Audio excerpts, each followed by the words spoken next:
up, guys? What's up, Roy? Doing good.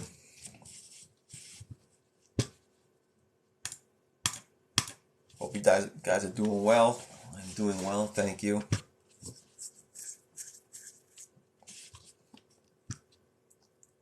Earth is flat. Yeah, man, it's flat. Just got unbanned about 2 minutes ago. My ban lifted. Had a 3-day ban. I guess I was naughty on my last live, and some of you flat earthers couldn't handle it. So instead of debating me, you guys had to report me for harassment. All I was doing was explaining that measuring the angle between two stars was not witchcraft, as I was being told at the time. And apparently that's harassment.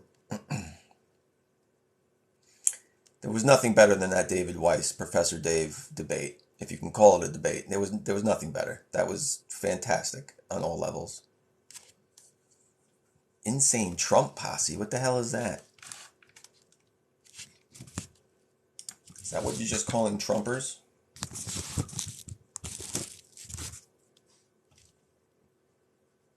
Yeah, witchcraft. Shit's witchcraft, man.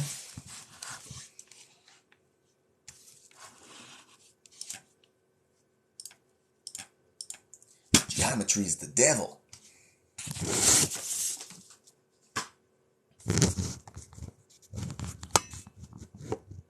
Sorry, I can't get my camera to stay up here.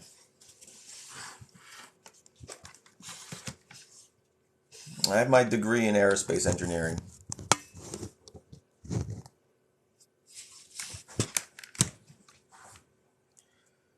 My mom is doing not bad, thank you for asking. Three more. She's got 3 more chemo. She's got 3 more chemo sessions to go.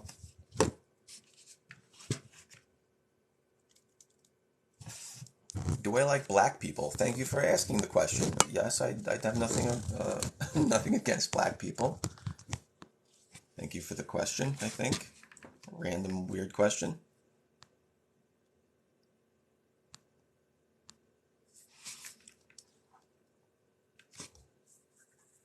I appreciate the question, man. Yeah, she's tired. She's having a rough go of it. No energy. But she's hanging in there.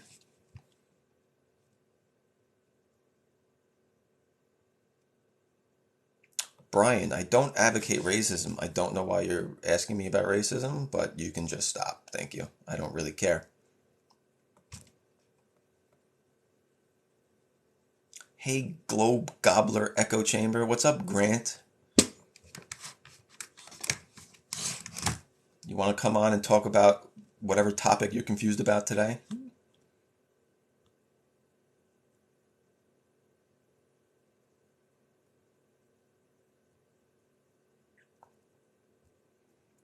Super 96. The only flat earthers that come on here usually and argue with me are ones that are just super religious, and they just come on here and their answer for everything is because the Bible said so. I mean, I'm not looking for that discussion. It's meaningless. I'm glad you have faith. Have faith in whatever you want to have faith in. That's fine. But I'm not going to debate theology with you. I can't prove God isn't real to you or, whatever. So it's just kind of a meaningless conversation.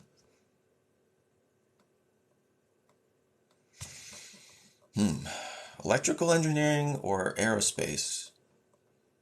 I don't know if one's better than the other. I think it depends on what you like. I was personally never great at electrical.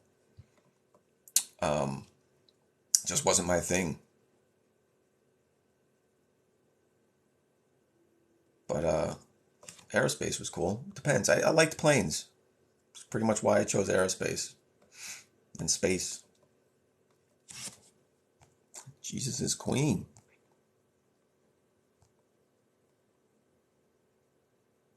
Why are you always blackballing me, bro? Who am I? Am I blackballing you from what? From the black tie events? What am I blackballing you from, Brandon? Yeah, the sinister. I've joined some flat Earth discussions. They're painful, dude.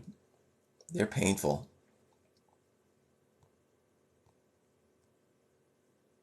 They always get into. Man, I just hopped on like the beard dude, the beard something, and then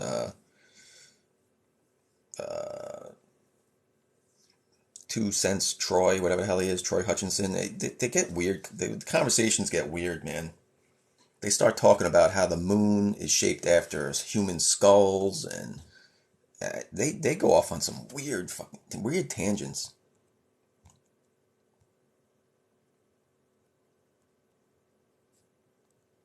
Thank you, Super Clubbing. Appreciate the compliment of my content. Globe is for dummies. Sure, Grant. Globe is for dummies. The only model that has a working model and actually answers the observations we see. That's the one for dummies. The other one, trust me, bro. God said so. What's up, the Scuba Sea? Electricity is just a theory. Yeah, it is. The theory of electricity.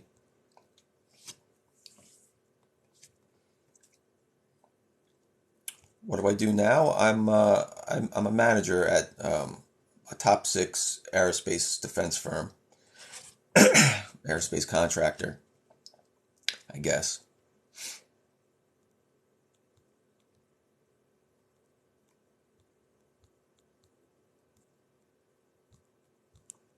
Flat Moon Society. There's not a Flat Moon Society yet.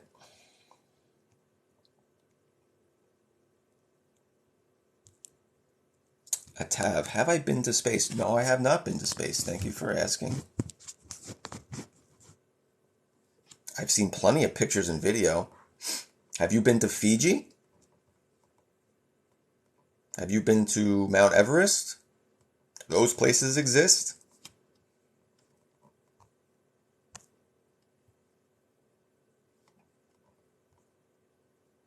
Space is CGI, bro. It is a waste of time proving flat Earth to space cadets, huh? Because you can't prove flat Earth. There is no proof. I started this channel to look into the flat Earth proof. There's none. It all falls apart under the tiniest bit of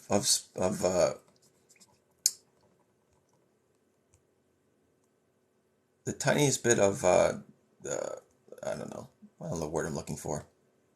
Blanking out here, guys. CGI. See, Grant, I know you're a troll, Grant. You just come on here and yell whatever you can yell.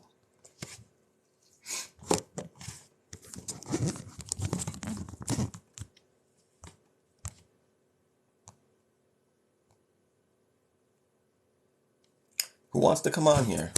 Who sent an invite? Let's see. Oh, Earther. Any flat earthers in here want to come on and have a chat? Be glad to have a chat. I want to hear what your number one flat earth proof is, okay? Don't come on and say Bible. I want to hear what your proof is. Okay? You want to come on here, Grant? Want to hop on? Come on, Grant. Let's see your evidence.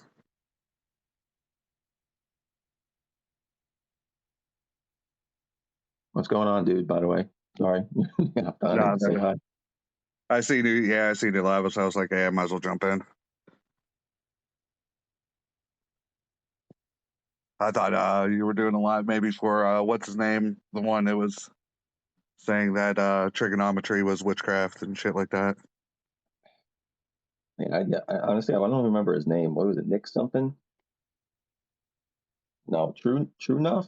True enough. Was that it? Nick Flat Earther? I thought it was.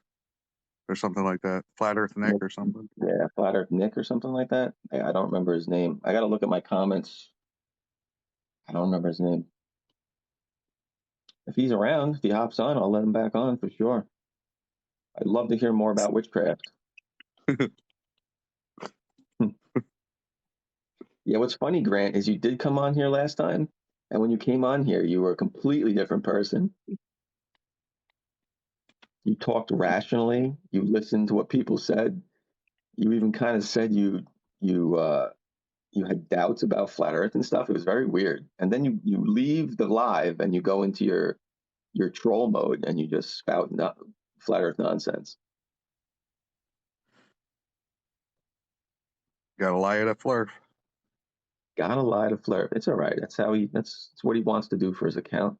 Let him do it.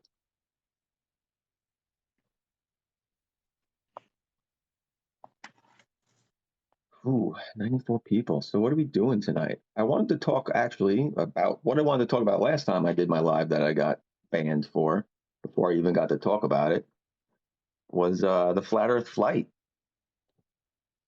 Oh yeah, yeah, Um, yeah. that's Well, what I wanted to talk about.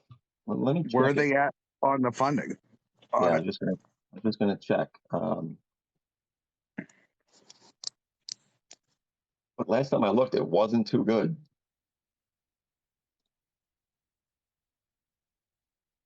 Do you really think that they're going to fund something that's going to prove them wrong? Of course not, which is the hilarious part. Like, finally, their wish comes true. Someone organized the flight for them. All they got to do is sell some tickets, right? And what happens? Nobody's selling tickets.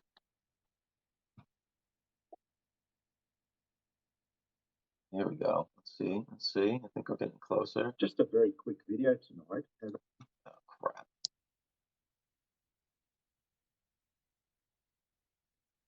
How do I end up on Bing? Why Bing is the worst? Is there anything worse than Bing? How can a flight prove it? They go over the Antarctic. They're literally leaving from where they leave. They're leaving from South Africa. The flat Earth community are It was not supposed to be Australia or yeah, I guess. Australia too. Well, it was either South America to Australia or Australia to South America. It was one of the two directions. Yeah, and the flight time, if you calculate the flight time, it would not work on a flat Earth. Oh, no, not at all. I mean, to traverse that much, to spend to spend that much time over Antarctica, it would be like 60,000 miles or something. I don't even think there's a plane that could fly that flat Earth route. Yeah, because you would have to go around it. Yeah, right. If you're on your pizza pie, you have to go around the whole Antarctic ice wall and come back around the other side. You traverse half of the circumference of Earth.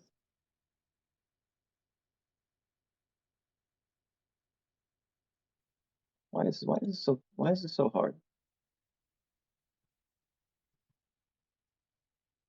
I could find it in 2 seconds on my phone. I'm on my computer and I'm like a mental patient. Wait, here it is. All right, where are we at? $29,000. Oof. So it's up a couple of $1,000s from 3 days ago, maybe three Hey, thousand dollars. Julius is in the house.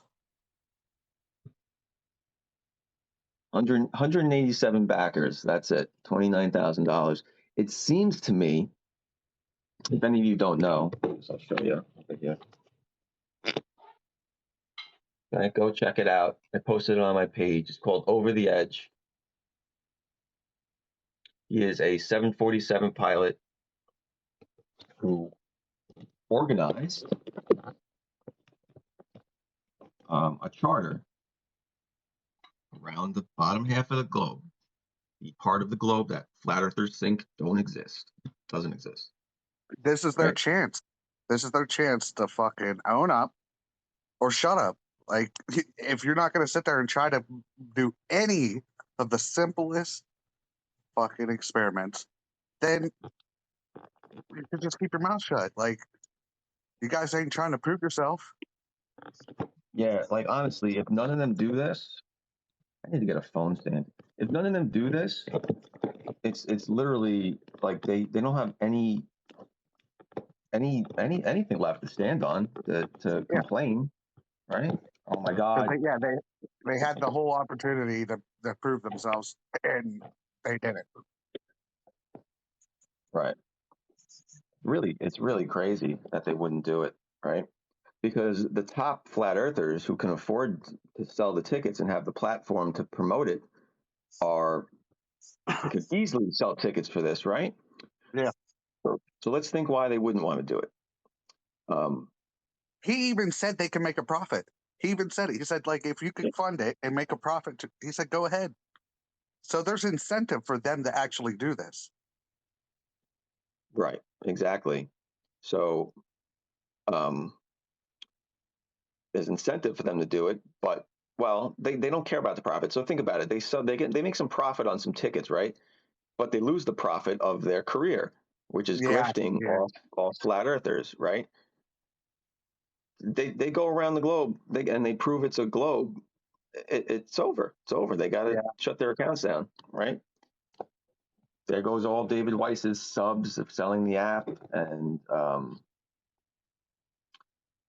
the other shit he sells. If you ever go to his app? It's hilarious. He has a whole section of shit he's selling. Flat Earth stuff. You can buy flat Earth clocks and all this crap on his page. I'm just waiting for one damn model of theirs that actually works with every one of their claims. Still yet to happen. A, a what? A model? Yeah, a working map. model of theirs. Because the maps are flat. The Earth is obviously flat.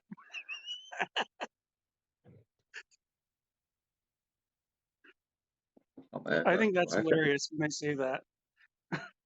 It's turtles. What's on the other side of the earth? It's turtles all the way down. it's elephants They're on turtles' flat backs. because you can put them on a table and they're easier to read. You don't have to spin a globe. How the hell are you going to spin a globe when you're on a boat crossing the Atlantic? You know, that's why they're flat because they're easy to draw. That's how they used to do it. They used to do it by hand. Yeah. I'll never understand it. I'll never understand the flat earthers. I think it's hilarious. And most of them are. It's just because they're religious. They're religious freaks. You know, they've been brainwashed. I don't Because know, man. and most of them, I think it's because of their religion. It's not. It's like not one real smoking gun to why they. Right. There's like multiple. Like there's the people that don't care for authority. There's people that just think anything that's science based is automatically false. Trust. Yeah, don't Nonsense. trust anything. Yeah. Yeah. Yeah. So Grant, I Grant, really don't this fucking know. alone disproves your horizon always rising to your eye. Yeah. When I saw We, that, I thought you this were has a been flat shown earther. many That's of why I times. came on. Everyone has seen this. You have seen it. Everyone has seen this. I'm tired of showing it. This proves the horizon does not rise to your eye. This is two. This is one. Jesus. Let me turn off my speakers. All right. This, it's 5,600 feet with an eye level, with a water level, right? Lining up to your eye. You can't manipulate this. If your eyes aren't looking directly at this part of the level and lining up with the other part of the level, it wouldn't be straight. So this ensures that you're looking straight ahead from your eyes, right? That's what we call measuring things, right? This is what I you like, can't show, I but like you how know that. he's in the comments going cloud coverage. What the fuck does cloud coverage have anything to do with the horizon line? Clouds go over the curvature of the Earth. It's not just the end. That's why. That's why I've told people it's like why these flat earthers is like why do I see clouds touching the horizon at the edge of the horizon? They're still thousands of feet above anyone's head, so why are they touching the horizon? It's like the Earth curves away from us. Right. And this one's great. Where's the cloud coverage here, Grant? I love when they try to explain gravity too. Oh yeah, This green line in this jet's HUD is the pilot's eye level, always. Yep. Okay, that's Zero. the horizontal line to the plane. And look at this gap. Okay, that increases with altitude. Isn't that strange how it increases with altitude? What was Because that, a that's the 3 degree? horizon drop. It's usually between 3 and 5 degrees. Yeah, it's about 3.7 degrees at 42,000 feet. Yeah. Okay, this is curvature. This is seeing the horizon drop. And what I love about this video is at the end, you get to see the other impossible thing on a flat Earth. This. Oh, dude, that's all CGI. Look at the It's all sun. Look at the sunlight hitting the roof of the plane. It's way below the pilot's eye level. how's it hitting the top of their yeah, he's pointing like, yeah, how's this Look, possible? and he even goes on to explain that these two nubs here represent the pilot's eye level. Okay, they're for their references while they're flying Yeah. these two things. Look how low down that sun is. Okay, now we all know that perspective can't allow that. If that sun is above your head, it would never be below your eyes, right? We know that. Even flat earthers know that. Well, plus the apparent size of the sun would change if the earth was flat, but it doesn't. Nor does the No, moon. no, neither one of them changed. Like, there's zero observations to support the flat earth model. It doesn't work. You know, unless you don't put a solar filter on, and we can just look at glare size changes. That's always fun. Yeah, that's nonsense. So who wants to come in, guys? I want to talk to some flat earthers tonight. Yeah, I'm gonna dip out. I thought you were a flat earther. That's why I came into your chat because you showed that first scene that I saw was that guy that they've been talking about that has that movie or whatever. So, Oh yeah, no, sorry to disappoint. I am an avid not flat earther. Yeah, darn. neither of us. All right. Well, I'll watch around and see if anybody else comes in. All right, cool. Have Thanks. fun. I'll see you later. Bye. This light is super annoying behind me, ain't it? Super bright. Let me LED. try. What do we got? You don't have a dimmer control. I do. If I can find my remote.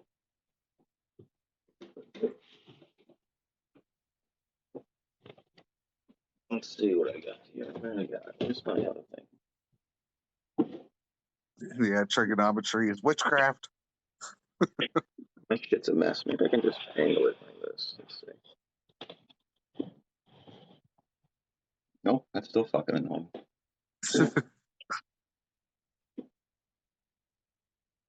My shit's a mess. I don't know where my remote is.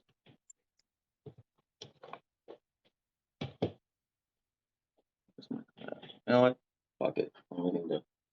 Oh, a Hercules cluster. That's awesome. Joey got some space footage. Space footage. Space footage. He Oh, what's up, got he Julia? did the Hercules cluster.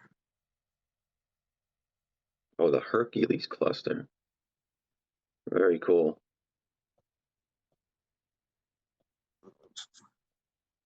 Well, it's You been got- storming where I'm at, so I got no clear skies for me. No.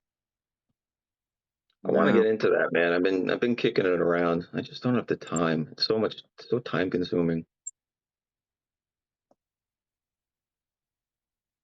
I want to get my kids into it though. I want to buy a telescope for, get them going with it. Yeah. It's hard too. I live in New York. I live in Long Island, so it's kind of bright down here. Ooh, yeah. Your Bortle level's gonna be through the roof. Uh-huh. You got a lot of light pollution. Rose, how did I get I didn't banned? realize it. I got banned because I was discussing flat Earth with two flat Earthers, and I didn't think I was being uh, bullying. I didn't think I was bullying anybody, but I do get a little animated sometimes, especially when I'm having a few, woo. I thought the conversation was actually going pretty decent. Me too. But you know what? But the band was upheld by TikTok. They did not. So they must have agreed that I was bullying some people, which is funny. And you know what it is? TikTok doesn't like debates. They just don't. From what I see, they don't like debates. Like you can't. They just they don't want people debating. Huh. Yeah, I don't know why. I don't know why. Yeah, Julius, he got banned on his other last live. They was debating a guy who was claiming that trigonometry was was witchcraft, and he was about to get into it with him, and bam, just got banned Yeah, like for harassment and bullying. the last thing I remember saying is, uh, I think I was just saying, you're going with measuring the angle between two stars is witchcraft. And I feel like as soon as I said that, it was boom. Yeah. I was like, oh my. Oh yeah, algebra is black magic.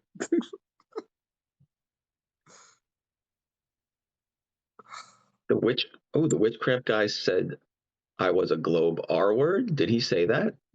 Did he say that? I don't know. Someone said that. But Porcupine. I thought that would take down the guest live if they were. You would think so, but TikTok's pretty stupid sometimes, I think. Yeah, I wouldn't think that would take down. Someone else told me in the comments they were typing some not nice stuff, but I would think it would affect them, not me. Yeah, just. Yeah, Uh, Julius, the censorship is just out of control. The censorship is. Yeah. I almost left TikTok yesterday.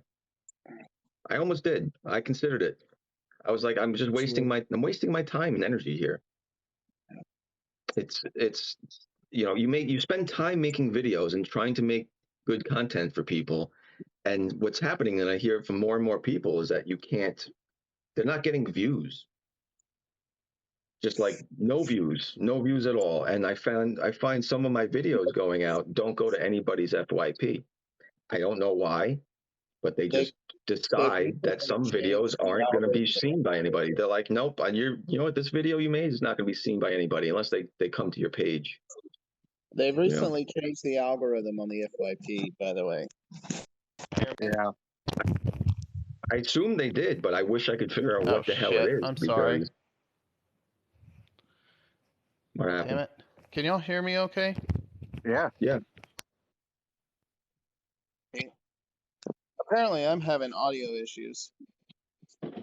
Sound fine to Not me. Yeah, not on our end.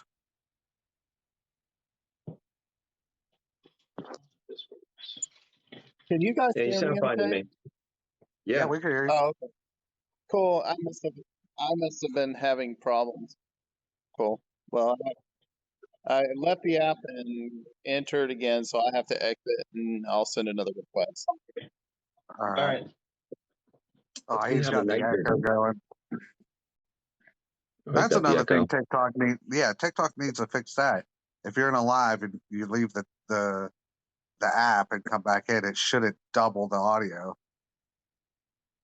Yeah, it's screwed up.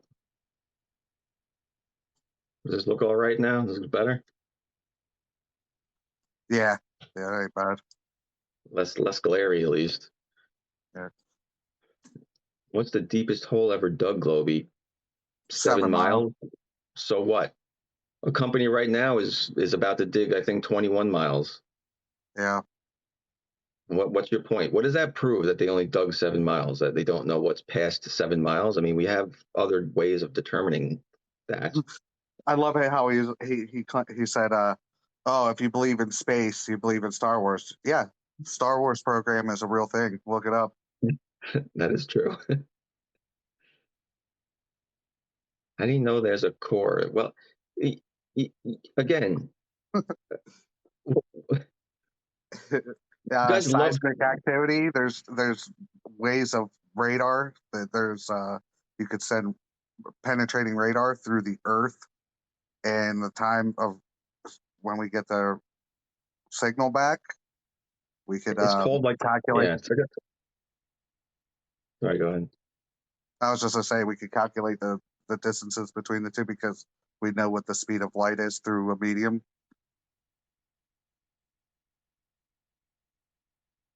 Yeah, it's kind of like a plethora of science and observation. You gather the data and then you look at it and you determine what's happening based on all the data. You know, they can map deep into the We earth with literally radar. recreated the dynamo effect. So Right. I don't know what the hell you're talking about. Magnetic declination. And how does that have anything to do with the shape of the Earth?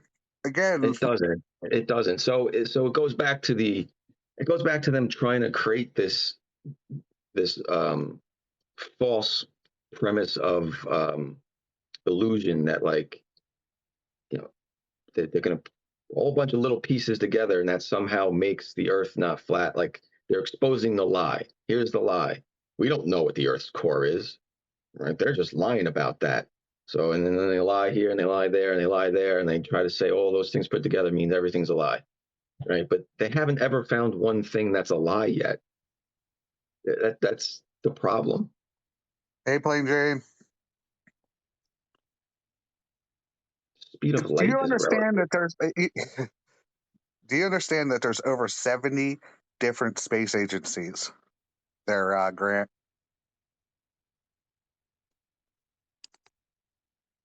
Why doesn't the moon spin? It actually does spin. If the moon Yeah, it wasn't does spinning, rotate. we'd see a different side of it. Yep, It's just once every spinning the 29 same, days. it's just spinning the right speed to keep its face towards us. Yep, it's phase locking. It's phase locked with our Earth. Yeah, a lot of people don't understand that it's actually spinning. Yeah, because if it didn't spin, then we would see the whole moon. NASA wants you to think you're on a ball. Yeah, I already NASA, said NASA's not the only fucking space agency. NASA wants to think you're on a And ball. there's literally publicly traded agencies that go to space, like the ones that are not government controlled. What about those? You like guys like to claim, oh, it's all government programs and government lies. How about the ones that are publicly traded? What about those ones like Astra, uh, SpaceX? There's multiple different companies. The Electron company.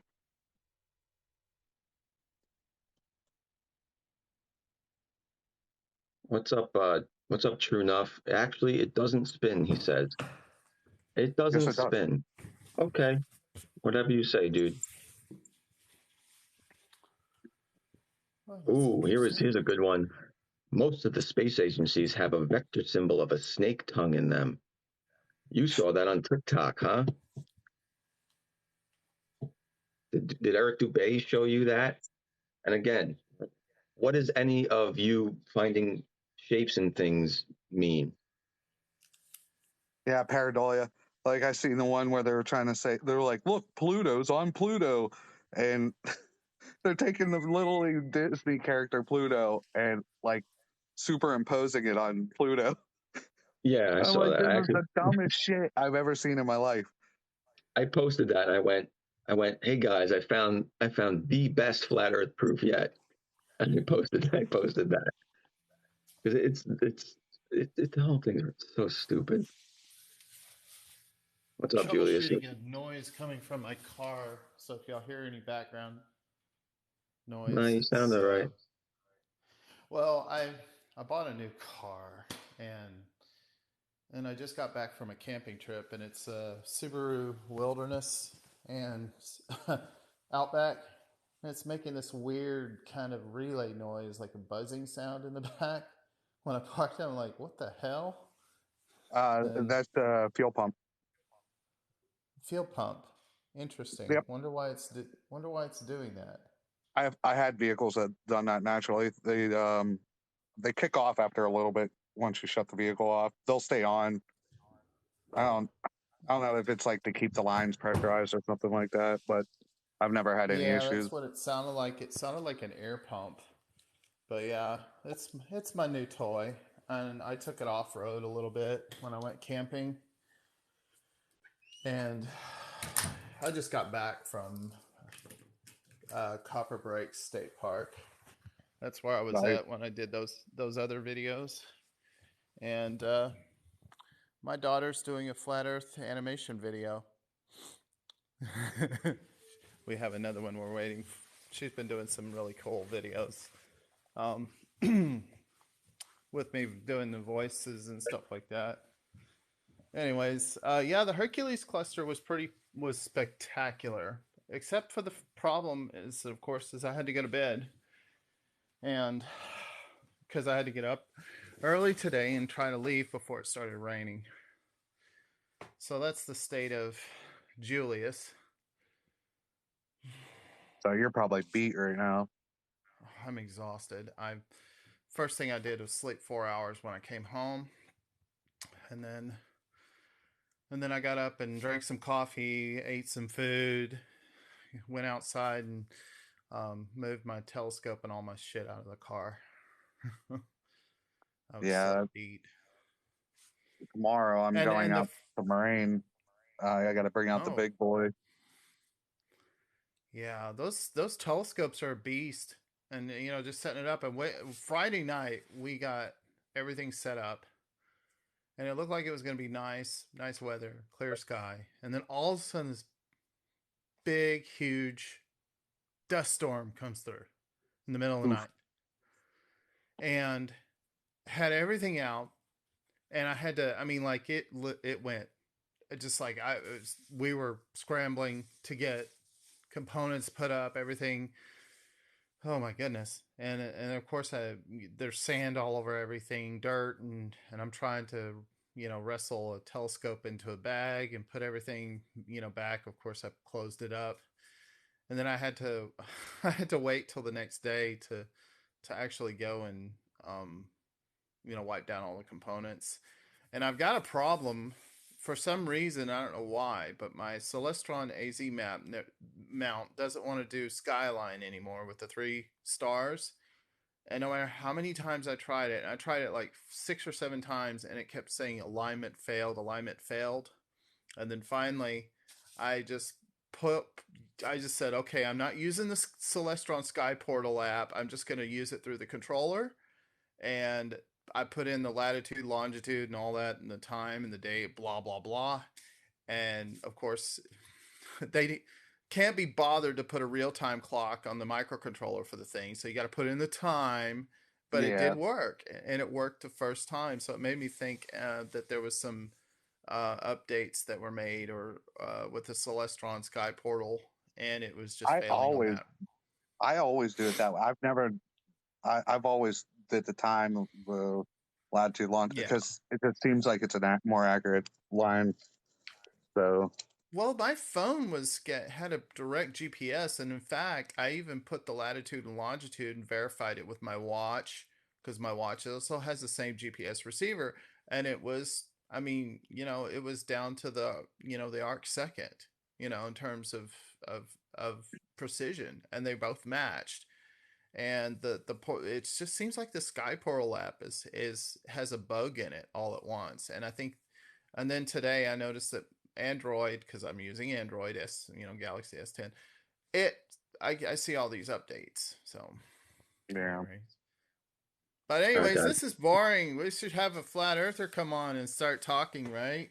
Yeah, that's what I was trying. You guys. That's what you were trying. Enough to get one to talk. I want a flat earther to come in. Swixd. I see you asking a lot of questions. Why don't you hop in? Yeah, I'll drop off. I'm gonna head out here just real quick. I just was dropping in and say hello to you guys and to let y'all know what the state of things are with my world. I'm exhausted, gonna go sleep, and then tomorrow they owe me a detailing on my car that I just bought, and so I'm gonna take it over there with all the West Texas dirt on it and tell them, there you go. I've already taken it off road. Sure, it's all dirty that. on the inside. Yeah, I'm sure.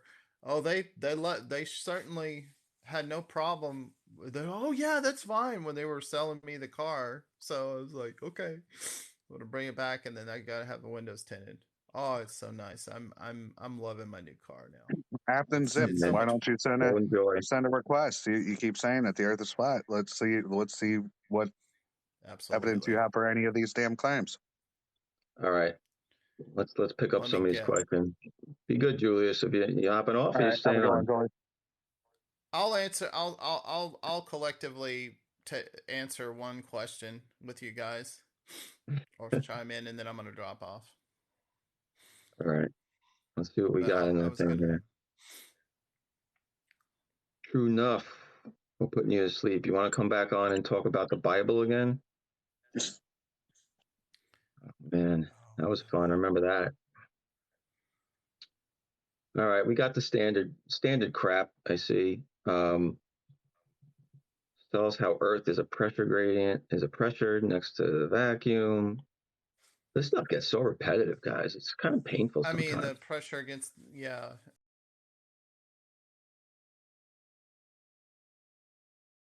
And they post with flat earthers to answer because they keep saying what's up in the sky doesn't prove what's under your feet. Well, if that's true, then stop talking about the sky because they Right. keep using arguments that are based on the sky. They do. They use arguments. They say, well, why don't the stars move? Well, okay. Well, what's up in the sky doesn't prove what's under your feet. Why are they are so blind to the fact that they're using that they're not even being consistent. And so that's just one thing that I've noticed is Consistent. if you're going to say that we can't use the sky, then just say it. We're not going to use the sky. We're going to use Yeah, well, something else. right, but they don't want You know? consistency. They want to eliminate everything that disproves them, right? So they eliminate looking Yeah. up, they eliminate math, right? They eliminate Unless it's a photos and pilot looking out that's right. lying and telling That's everybody true. that they're a flat earther. Yeah, but Then And that you're would be expecting logic from people that are illogical. yeah. right. They And then eliminate the, and all then the photos and videos.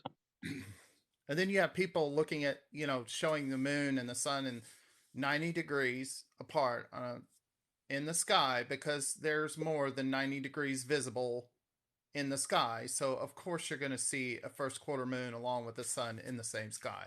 They find that hard to understand. Even if you pull up, and I noticed, Globey, you had Starry Night Pro. Did you get that? Yeah. Where you? Yeah, that's a fantastic program. There are some things that I like about it and things that I don't like. I love the fact that you can go anywhere and you can't do that with Stellarium. But Stellarium, as far as like the the position, the motion, the Stellarium just has a better UI, and I think they could learn some things from that team. Yeah, Because if you're trying to just find some stars and find the position of all that stuff from Earth, Stellarium is way better. It's way yeah, cleaner. They even have an Android app that's pretty cool. But yeah. it's like I want to be able to go into space. That's what I love about Starry Night. I mean, you can just go Oh anywhere. yeah. It's great. Oh yeah. Have you done Like the Voyager missions? You can actually load yeah, up a Voyager or the Apollo mission. You can actually set the time and date and then slew to the location. yeah. And then check. I did Cassini. I did Cassini, and I did Apollo 17. I Yeah. did those missions because I was trying to see if I could use it to debunk some of the uh, Apollo hoax stuff, right? That Concerned Citizen was putting up, you Yeah. know, like where the shadows were on the moon at certain times and blah blah blah, and the position of things. I was like, let me see what I can do. And you can go to the freaking moon in the thing and put in the date and time and see exactly where the sun was. And I was able to show him, not that he believed it, but I was able to show him exactly why what he was seeing was right. Because, based on the two times of the two different days, the sun was in different positions. And the thing it was very cool. It was very fun to use. Have you I ever have a used picture. Universe Sim? Oh, What is Universe it? Sim is even. Universe Sim. It's a No. really good Okay. program. Is it a good one? Yeah, it's more based on the physics of or orbital physics of masses and a lot of mathematics involved in that. There's another one called that's VR capable. Oh, what is it called? It's called Space Engine. Oh yeah, Space Um, Engine's a good one too. Go, just somebody needs to do a video on it.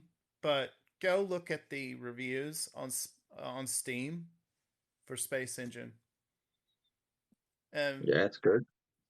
they're no, the reviews are all the same people saying the same things about how this is the most this is the best or the worst or best horror game they've ever seen or something like that. Like It's weird. almost every single comment is about somebody having an existential crisis because of they're realizing how gigantic the universe is. Oh, I gotcha. And it just made me laugh because I was like, I'm looking dead on right here these millennials and Gen Z, and I'm sorry, but these millennials and these Gen Z, basically having an existential breakdown over this. Like, I learned this when I was 12. Yeah, I came to yeah. terms with the universe when when I was 12, and They don't they're understand. just now getting that. And I'm just reading all these comments. I wish I could have pulled them up. Because they're they're delicious, because I think it's the foundational reason why you have some like serious flat earthers, and I mean non-satire, pretenders, people who are just doing it for likes and views, the likes of David Weiss and Eric Dubay, for instance, because I can't believe that they actually believe what they preach, because they're just doing it for money, is my opinion. So So let me see if I can pull reversed that up. reality. Reverse reality. True Enough was on, but I guess he dropped off. Reverse reality. Let's see who else we got. Maybe he There's was a having. person who just wrote in all caps, said the Earth is a sphere. Prove it. We prove it every single day. Yeah. We prove it every single day. When you get on an airplane and you fly over the Atlantic Ocean, it's proven thousands by millions of people every day. When you use your phone, everything you do depends on the Earth being a sphere, or as more precisely, an oblate spheroid. So cut the nonsense, cut the activism, stop posting in caps, because nobody's listening, because you're just shouting and screaming in a void. Go have your existential crisis somewhere else. Sorry. What's up, Haven? All right. Hey, I'm all right, man. I'm not trying to get on here and be disrespectful or disrespect anybody's point of view or the knowledge they have or anything. But I will say that I'm a flat earther. And at one point in time, I was just like y'all. I would be sitting right beside you and ready to attack them just like y'all are now. But I've been studying this for about 20 years.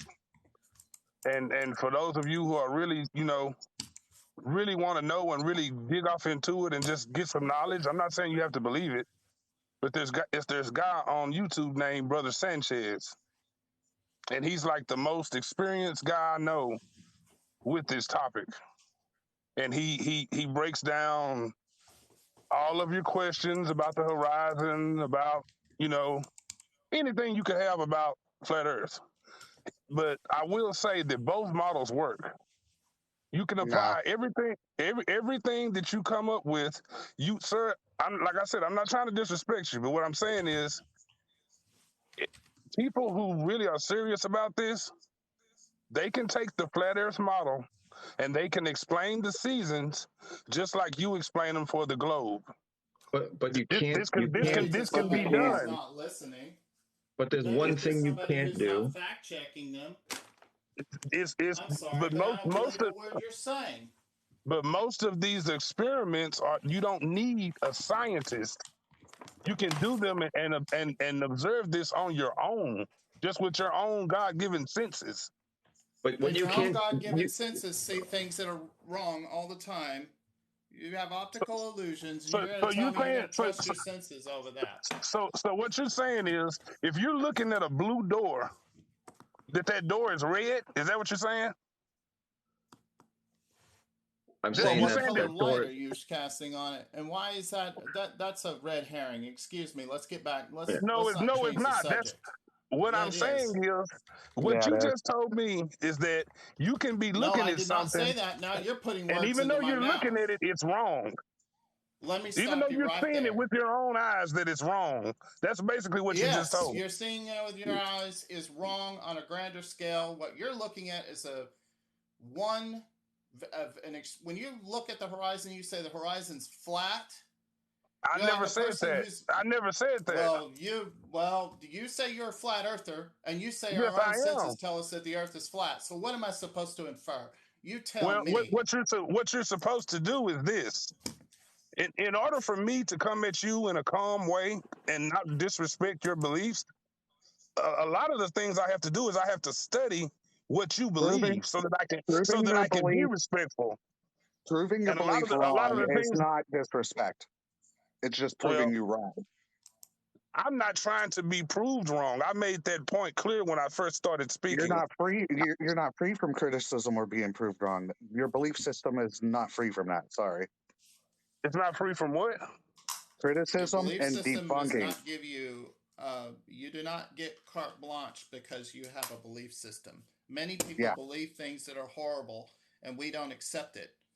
Nope. There are No, people there, and I'm I'm not not here to saying. talk about it. And you keep bringing up disrespect. Okay, nobody's going to disrespect you if you're coming at from a point of view of a good faith question, which you haven't asked, by the way. Well, the You haven't reason I'm presented saying is any. You disrespect is haven't because presented any content or asked you a haven't let me question. finish a question. You haven't let me Okay, finish well a then ask a statement. question. Ask a I question. haven't finished one statement before you already. I kind of didn't want to do it because I knew y'all were going to attack me.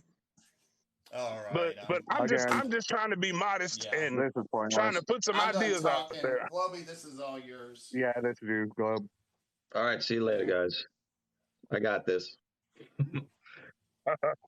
There's too many people talking anyway, right? I hate when there's a lot of people. It's hard. Yeah, All right. I'm not trying So to look. beat So look. You've done a lot of research. You've done this for a long time. Yeah, But what you can't do for me right now. Maybe you can. I'm assuming you can't. But you couldn't take a flat Earth map and point to where Sigma Octantis is. That is the South Pole star. You can't point to it on a flat Earth map, okay, I'll agree with that. right? So that alone debunks the map because Well, it is. I Go can't ahead. say that because there's other ways. There's other ways to depict that I without, mean, like I said, there are many flat Earth maps. There are many, and it and doesn't it doesn't matter how that's many you have. It's a central point of celestial rotation, just like around Polaris. It only works if there's a point of rotation. the North Pole is the point of rotation. So how is there a point of rotation looking south? But flat earthers don't believe that the Earth rotates. We I believe know that it that. sits still. I know that. I know that. And if you have everything rotating over the flat Earth, Uh huh. right? And this is your central point of rotation up here, Uh huh. right? How is there also looking south a central point of rotation like this? Because it is. It rotates like this, looking south, clockwise. Okay. Well, that's part of the perception that he was saying. That's why I used the scenario about the door. If you're looking at if we're both sitting looking at a blue door, does that Right. necessarily mean that door is blue? I That's why agree I with used you. it. I agree with you. The simplest answer is usually the answer. So you're agreeing with me. The simplest answer is that the South Pole mimics the North Pole because we live on a sphere. So when you're looking north from the northern hemisphere, you see a central point of rotation around the top of the sphere, the axis of rotation. And when you're on the South Pole looking south, you see um, the same thing, the same exact thing. Here's my globe. When you're looking south, there's one point of central rotation. And Sigma Octantis is out here, and Polaris is out here in the north. And as you rotate, depending on where you look, you have a star in the center of each side. That's the simple answer to why when we look south on this way on a globe, you see one star in the center of a clockwise rotation. Well, Okay. see, flat earthers believe as above, so below. So that would explain that star. That's what I mean by the different views of it. Like, saying that doesn't work though. It has to work in reality. But that's something that's also quoted in the Bible and in many other literature, books of literature, that as above, so below. What does so below mean? Below what? Below the heavens? It means just like how you have the North Star. Right. Everything that goes on above goes on below. Okay. I mean, I don't know how that relates to looking south to see a southern star. Okay, so do you don't believe in the firmament either, right? I'm assuming a firmament. If you assume a flat earth and a firmament, I'm trying to fit what we see in reality into that model. And it doesn't fit. Fit because if you have a dome, like I said, and you're looking south is everywhere on the outside of that dome, of that flat earth, right? Everywhere opposite north is south. Right? Okay, but it wouldn't be south would be the plane. South would be the actual earth. The flat part, that would be south. So you're saying north is up and south is down towards the ground? Yes. All right. I mean, that's the first time I've ever heard that put that way. Just like how you held up the globe and you said that, Antarctica would be the North Pole and the South would be, the top and the bottom. I hear what you're saying. So if this is the flat earth, up is north and down is south, but when you hold a compass doesn't point to the ground. No, it points in the same directions that you just said.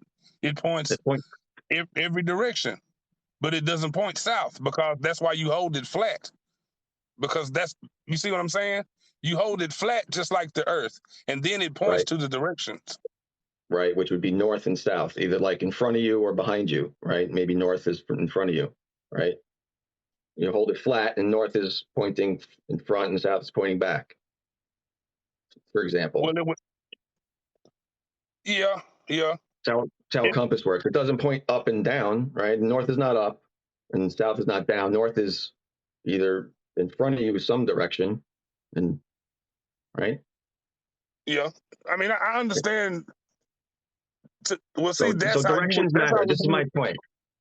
Directions matter. Okay, so if you're going to say something is true, like a flat Earth model, then it has to model what we see in reality. Well, that's what I'm saying. The compass. That's how you would use a compass, comparing it to a globe. You would use it differently compared to a flat Earth. No, you wouldn't. You hold it flat.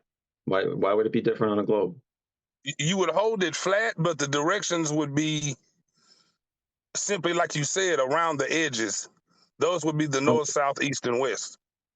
I mean, on a globe, the compass doesn't point to the North Pole. It's a magnet. It's a magnet that aligns itself to the magnetic lines, the magnetic field of the Earth. It doesn't point direct. Like if you're holding a compass and it's pointing this way, that's not to the North Pole.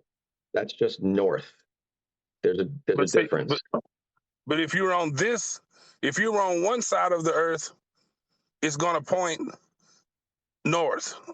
If you're on the other side of the Earth, it's going to point in the other direction. You see what I'm saying?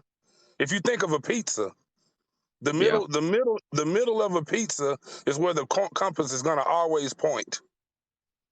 Right. So that's what I was saying. That's what I was trying to say before. So south is always opposite north on a flat Earth, right? And north is always pointing towards the center, towards the North Pole on a flat Earth. Yes, but that distance depends on where you are in between the North Pole and the edge. Sure, I agree. That direction that you're talking about, the north and the south, is going to be dependent on where you are in relation to the North Pole. Right. So I agree. I agree with that. It would work on both models. You see what I'm saying? If you were a globalist, your north and south would be up and down. But if you were Uh, a flat earther, your north and south would depend on your distance from the center of the earth to the edge of the earth. yeah, I mean, I disagree with what you're saying there. And up is not north on a globe. Up is there is no up and down on a globe. I mean, it's north and south. There's no up and down. Well, So but well, look. like, So let me get out this freaking thing. yeah. I got no light in here. Look, so if you're on the flat Earth, right? Uh-huh. Let's forget flat or globe, right? What we observe in reality now is that when you look due south, when you hold a compass and you're in the southern hemisphere, you look south. No matter where you are, you see Sigma Octantis in the sky in the center of where you're looking, due south, directly south. So if you're in South America and you look south, you see it. If you're in South of Africa or Australia, you look south, you see it. You're in the middle of the ocean, you see it. It's always south. That's impossible on a flat map because south is all around the outside of the edge of the circle. So if you're in South America on a flat Earth map and you're looking south, you're looking opposite of north, which is this direction. And if you're in South America or Australia, you're looking south. It's a different direction. South is not the same direction on a flat Earth. There is no south. South is different for everybody. Well, it would be south if you are closer to, or you know about the ice ring. We Yes. call the edge of the earth Antarctica because it goes Right. all the way around the world. Okay. Right. If you're closer to one side of that ice ring, your south is going to be calculated by the distance from the center. So let's say that if you were on the south side, your south can't exceed the North Pole. You understand what I'm saying? In the middle of that pizza, there's no south past the North Pole because anytime you go towards the edge where the crust is, your north is going to be pointing back to the center. And like you said, in your south, unless you cross that center, if you cross that center, your south is going to start to point back at the center from the other side. I'm with you how that works. So if you're standing in different parts of the flat Earth, south is going to be a different direction for those two different people. Exactly. Right? That's a fair assumption, right? So exactly. Right. So both of those people in reality can look south and see Sigma Octantis and all the other southern stars. And if they were to take a time lapse of that overnight, they would see them circling clockwise around Sigma Octantis.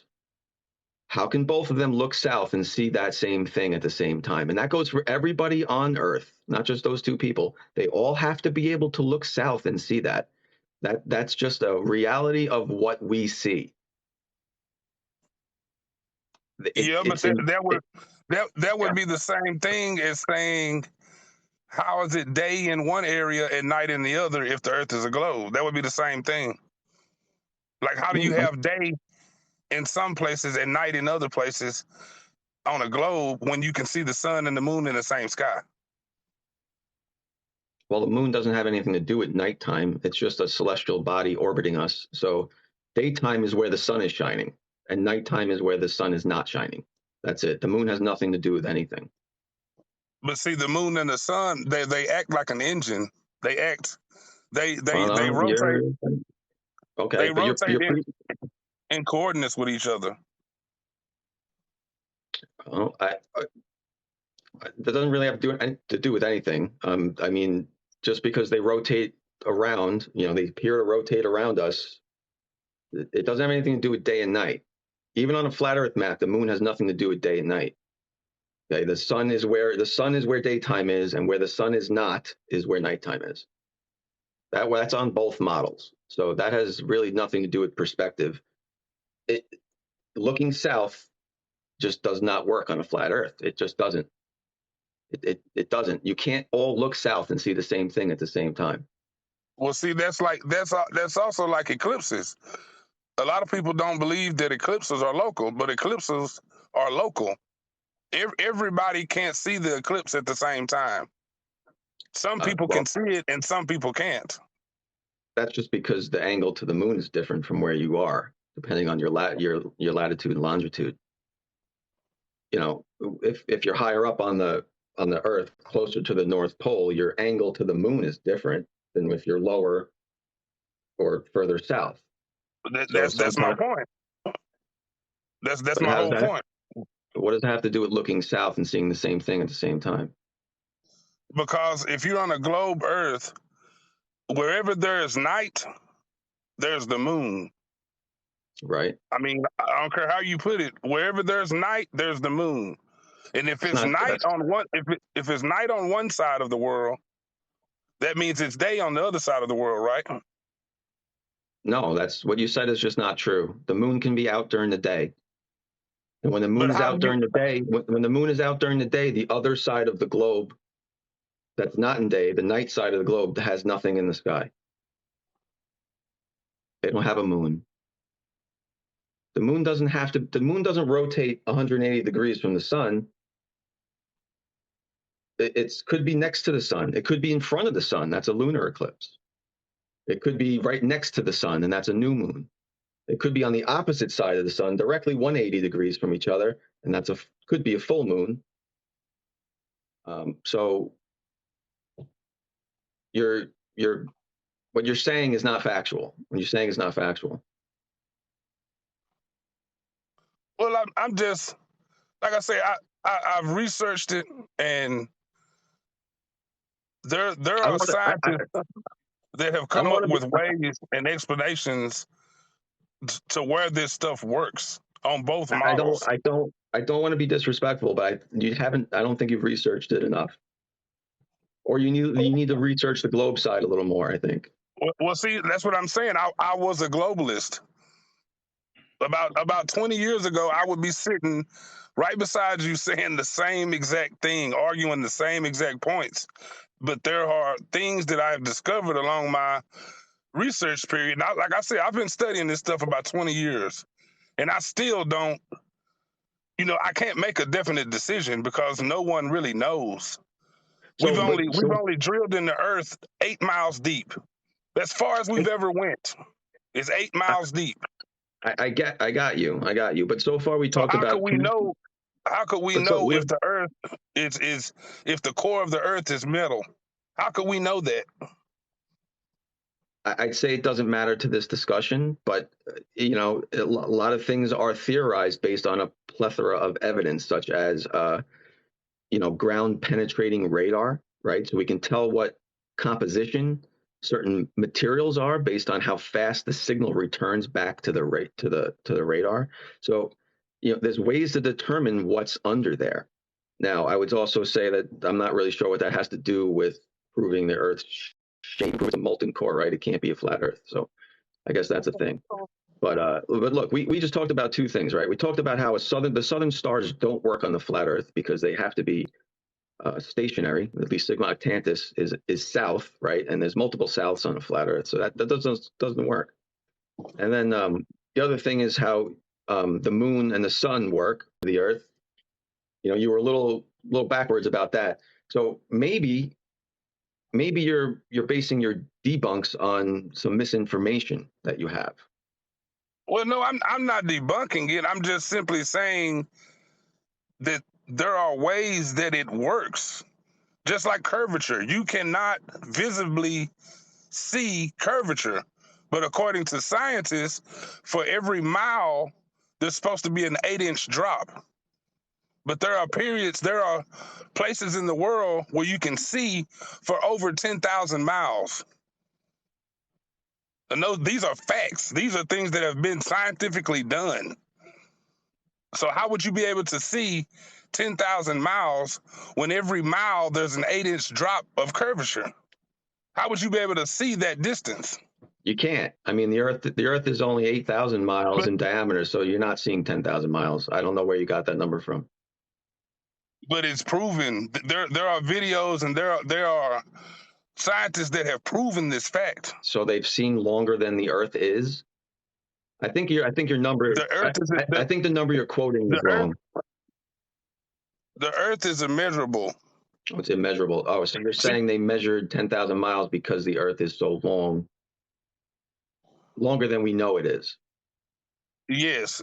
Okay. It's. I believe that the Earth is infinite. Have you ever heard of the 33 continents? Yes. Okay.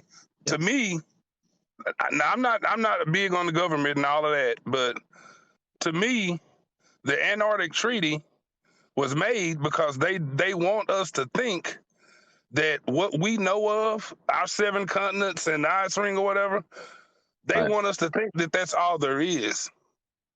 So the globalists, the people who push that agenda, they're closed-minded, in my opinion, because a flat earther believes that there's more out there than what they tell us. And in order for there to be more, Earth couldn't be a globe. It would have to be some other shape because you would have to have somewhere to put those hidden continents. And they have discovered that there are more lands than they teach us about. There are more areas of land and different oceans and stuff that they teach us about. But I mean, these are facts. Admiral Byrd. Facts are strong words. I don't know if they're facts. I think facts require there to actually be facts in those statements. Like where's the evidence we see 10,000 miles, right? So you say that's a fact. Where is that fact? Where can I go find that fact? I imagine there's a picture or something. Is there a picture of a 10,000 mile long picture? That's what I was telling you.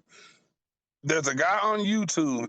He's probably the most experienced guy that I've ever seen with the topic of flat Earth. His name is Bro Sanchez, and he breaks Sanchez. He breaks it down. Okay. Yeah, he breaks it down. All right. So let me ask you. So Admiral Byrd, what were you going to say about Admiral Byrd? Well, he was one of the first people to actually discover things about the North Pole, which would also be which would be considered what some people call inner Earth, like believing that things come from inside the Earth within it. But he also discovered what was beyond the ice rings. What us flat earthers call the ice ring, he discovered lands beyond that. He did? Yes. And he has, if you research his name and you pull up some of his documents and stuff, he talks about all of this. He talks about different sea creatures and different animals and stuff that he's seen when he made this flight. All right, so let's talk about that for a minute. All right, so his words in his interview when he was talking about that say imagine there's lands beyond the pole, bigger than North America. Yeah. Yet undiscovered.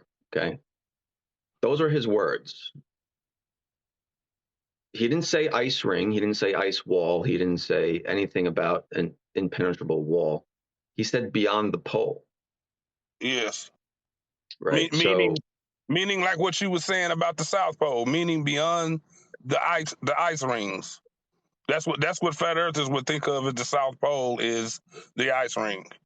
Right. So but he wasn't a flat earther. He believed in the globe. So if he's talking about a pole, then he's talking about the center of the pole, the center of the Earth, the access points of the Earth. He's not talking about an ice wall. Well, see, that's why I said inner world too. He's talking about inside the Earth. There's some people that believe he believed in the hollow Earth, and they reference, like you said, green lands with rivers in the poles in Antarctica. This all came from a conspiracy that he wrote about these things in his journal that nobody's ever seen. But apparently there's a journal that he has, or a diary, whatever you want to call it, that talks about all these things, but no one's ever seen it. Well, see, let's what happened was he had a son, and right. his son took up on his studies when he got old enough. And when his son tried to come out and convey some of the same stuff that he was saying, they killed both of them. Him and his son died. They killed him. They killed him. Yeah. That's interesting. All of this can be looked up. I'm not just saying it off the top of my head. I mean, you can look all this stuff up, man.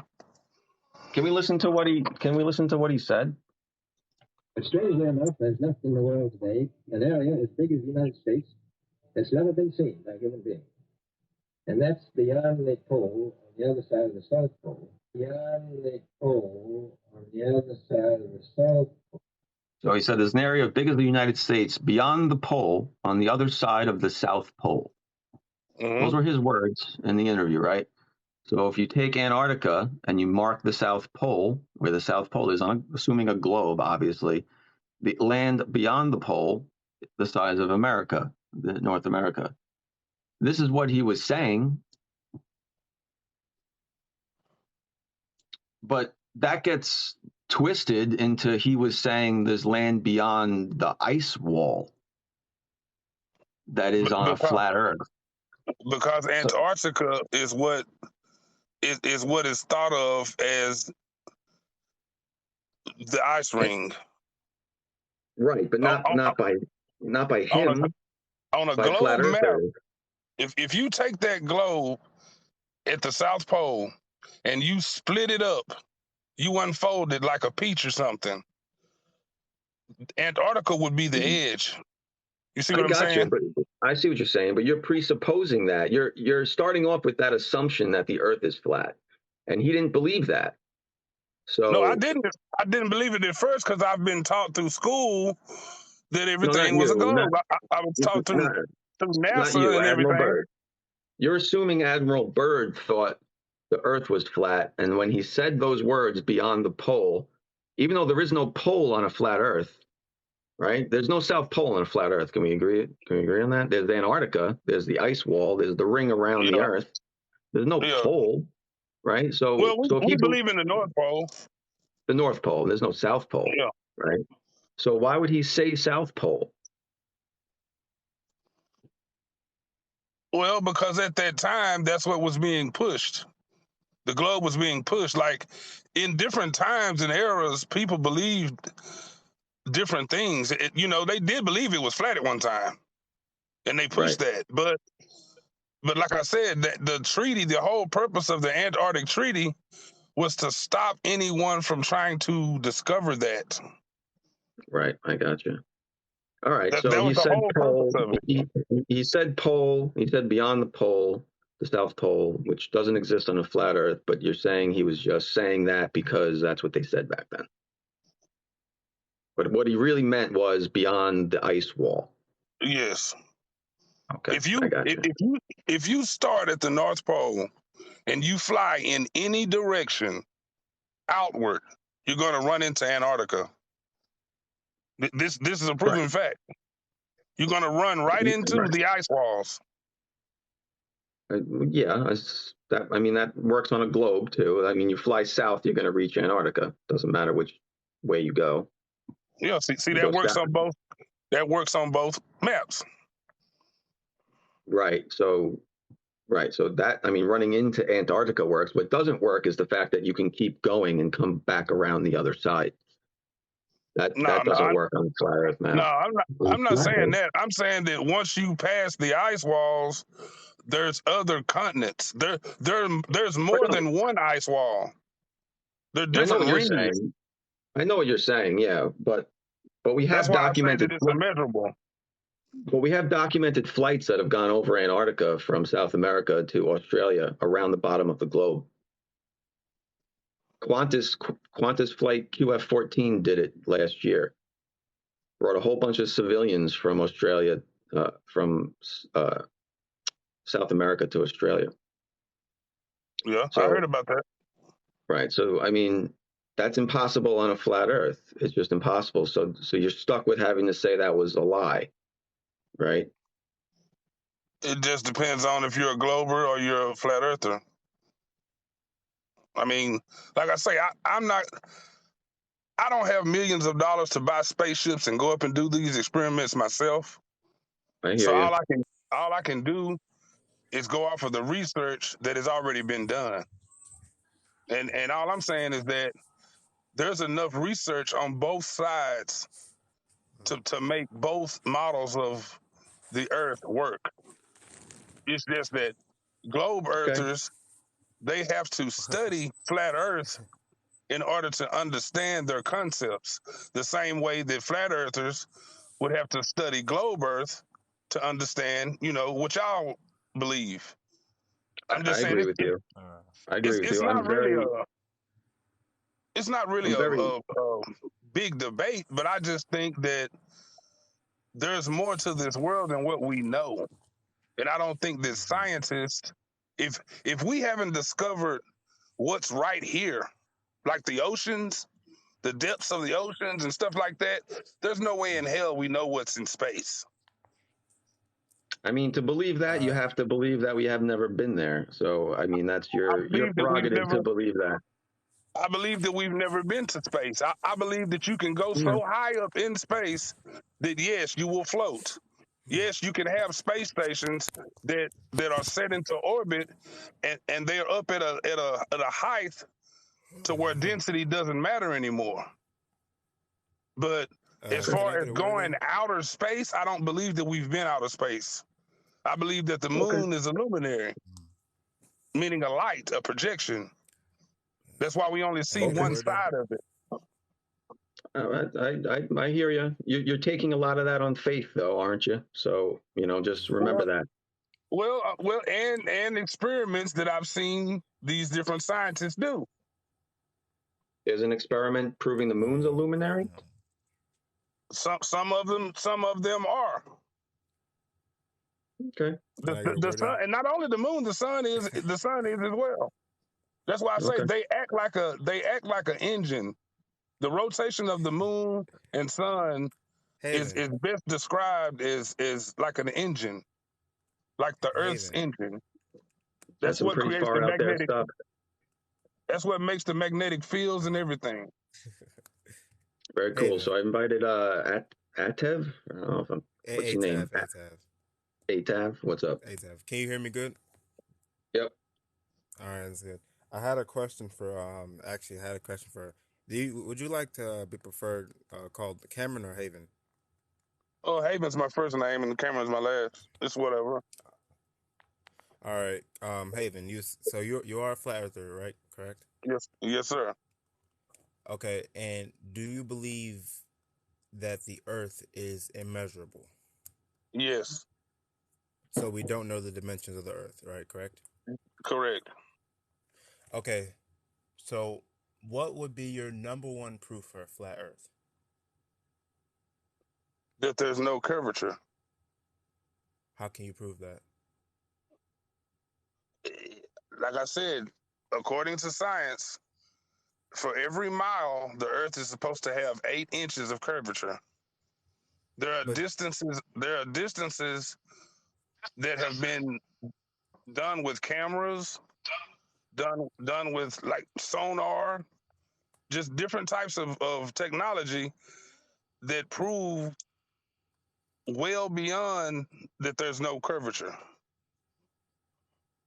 Okay, so hear me out. You believe that the Earth is immeasurable, yet you go by the calculations of the globe with the 8 inches per mile squared.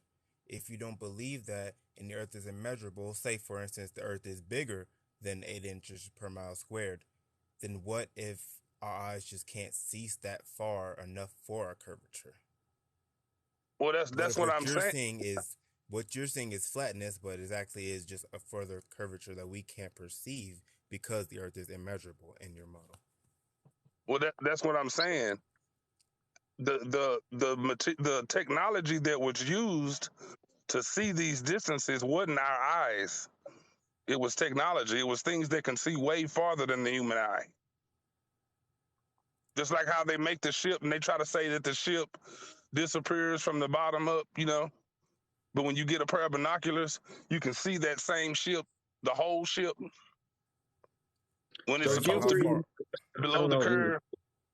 I don't know whose side anybody's on here, but do you guys on the live here agree that an object over your head, no matter how far away it gets from you, can never be below your eyes?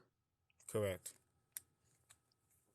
On a flat Earth, the sun should never be able to have sun rays on top of your ceiling in the morning when you wake up. That's impossible. If the sun is miles and Correct. high in the sky over a flat Earth, and it's going whatever they say it's going east to west, or it rises in the east and goes in the west around. But again, it's at the same constant altitude, so the sun rays should never be able to touch your ceiling in the morning.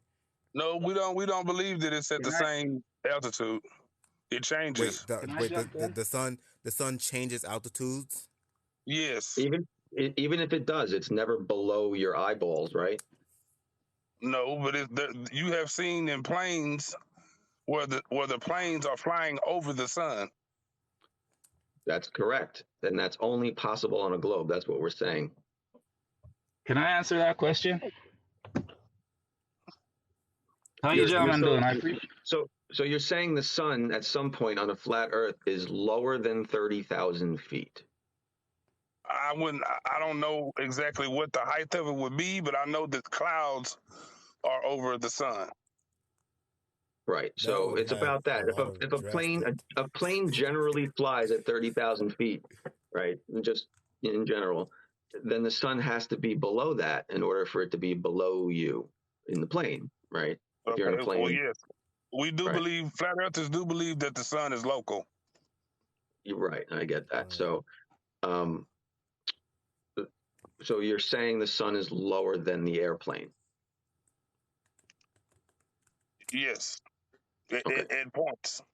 At points. So couldn't somebody just fly their plane over the sun? Like literally over the sun, not just look out the window, the sun looks like it's lower than us. Like just take the plane and fly right over the bad boy. Can you guys hear me? You couldn't because of what the sun is. It's too. I mean, you can't touch it. All right, so we're going with magic. What's up, ours? Do you have, what side? Welcome in.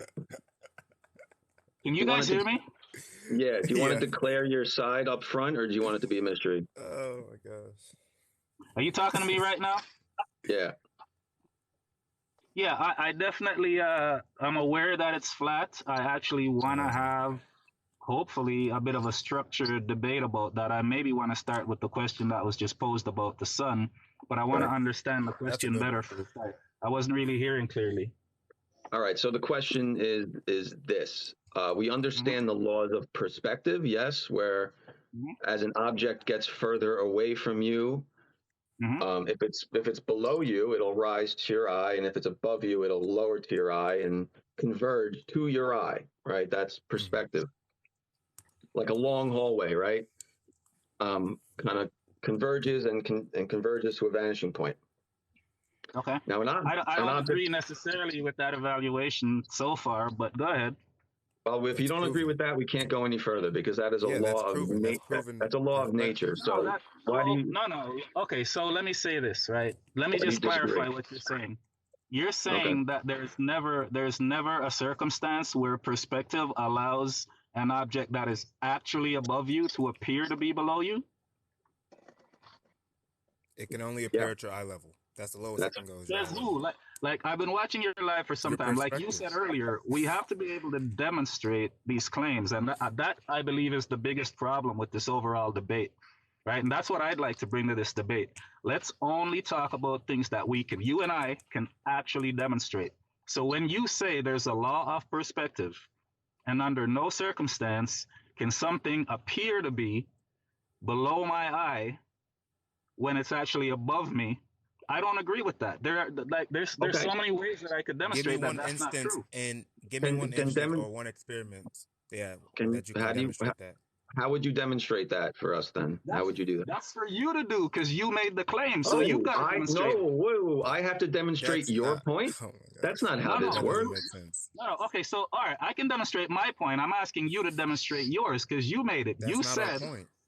Go into the You street. said- Go onto the street and look down the street. You'll see everything converge to your eye. Watch a plane. Watch a plane fly overhead. Watch a what does that plane even fly mean, converge overhead. to your eye? Let me give you an example. And by the way, this is just one point, so I guess we can move on to another. But let me give you one example. Okay? You stop in your car on the highway. You get out of your car. There's street lights running down the highway. It's a flat road. You're right. Okay, those street lights will, without a doubt, first of all, get smaller. You know, the glow of the light sort of makes a circumference or whatever. They'll get smaller as they get further away from you because of perspective. They'll also appear to go lower and lower and lower based on what you're looking at. How low? Right. Because they're above you. We all experience perspective in a lot of different ways, but to suggest that because of that law, if I were to say that the sun, which is really what we're discussing, can appear to be below my eye. I don't even know what that means, below my eye. I'm 6 feet tall.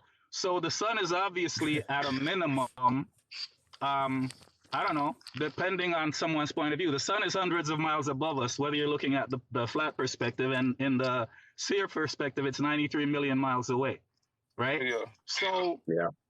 So we don't even have we can't fathom, or we can't put the sun into the context of our experiences with perspective because it's a different phenomenon.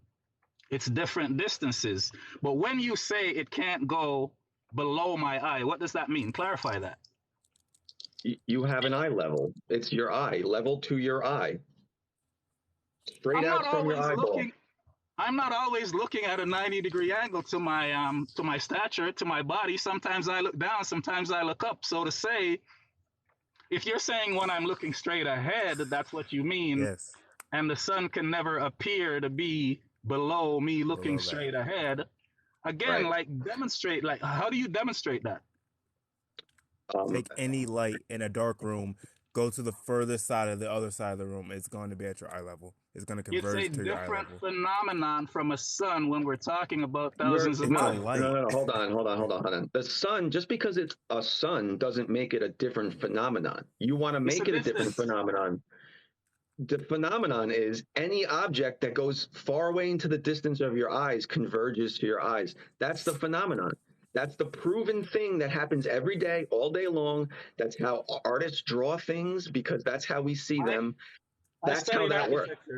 I studied architecture, and perspective is really one of the main things that you use to draw things in 3D. However, we can move on to different points, but I'd like to maybe try and clarify this one last time. Okay? The person who's going to say, let's say you take a photograph. I actually have one on my account in one of the videos where you compare the same streetlight phenomenon that I just described, where they get further away and smaller and dip down. And you compare that to the sun moving straight across the sky like we claim, us flat people, right? And as it gets further away, what appears to be the sun setting is actually the sun just getting further away. Someone says, well, it's not getting smaller. It is getting smaller.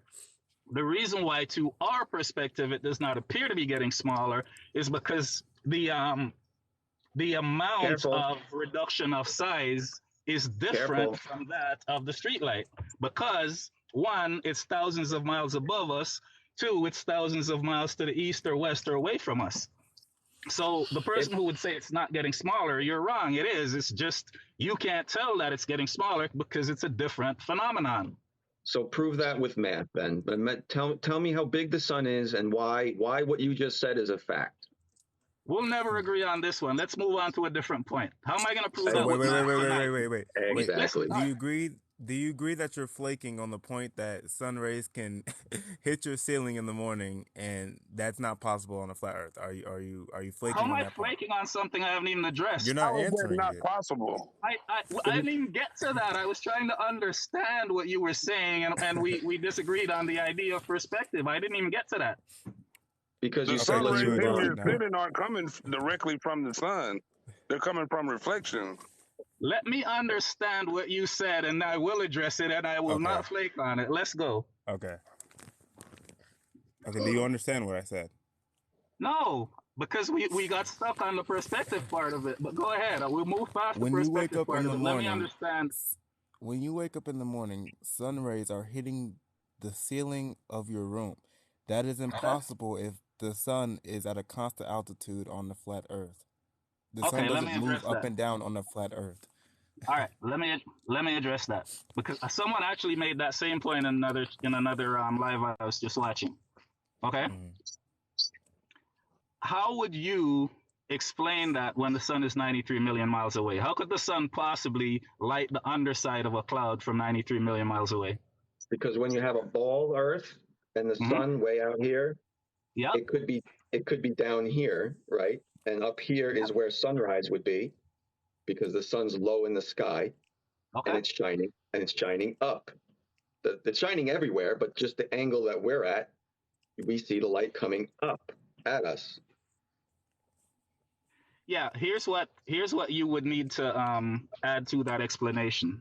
And by the way, this is the first of my points that I'd like you guys to address. I'd like to move Let's on. do it.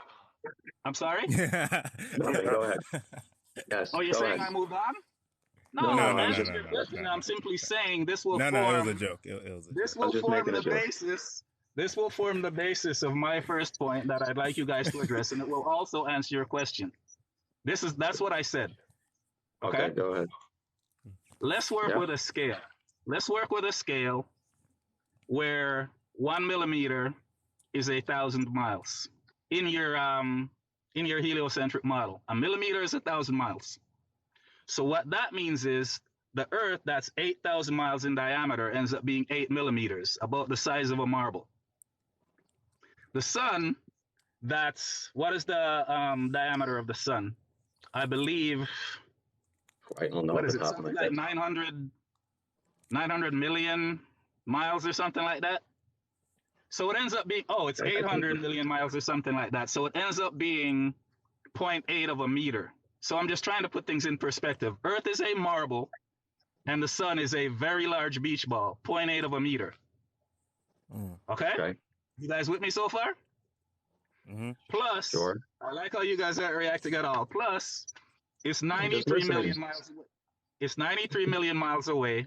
So based on that same scale, first you divide by 1,000, you're down to 93,000.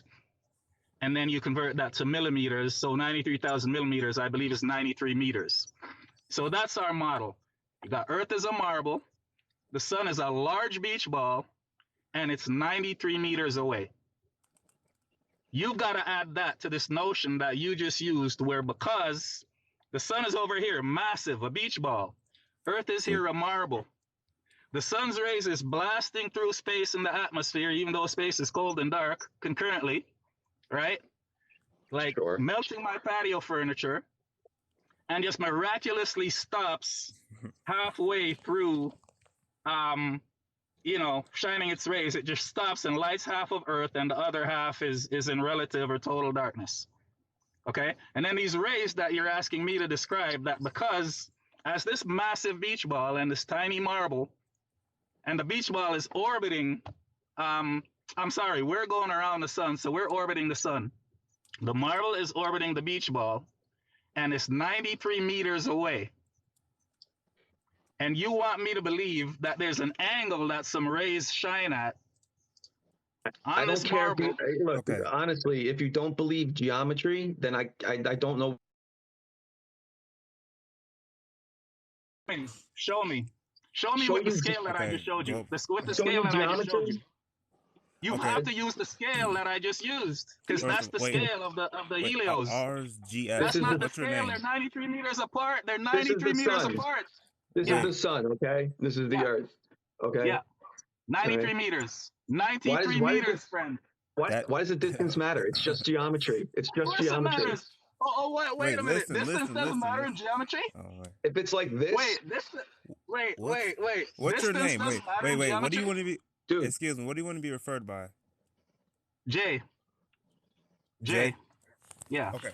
Okay, Jay, first of all, globally, I'm going to disagree here because I don't even believe in the notion of 93 million miles away. I don't even believe that. So I'm not even going to argue Can I that point. interject? But Can I go ahead. interject? That's something You guys pick and choose. I just came out of a live where a dude knows that NASA is telling crazy lies all day, that NASA is basically a Disney invention, but he still believes it's a globe.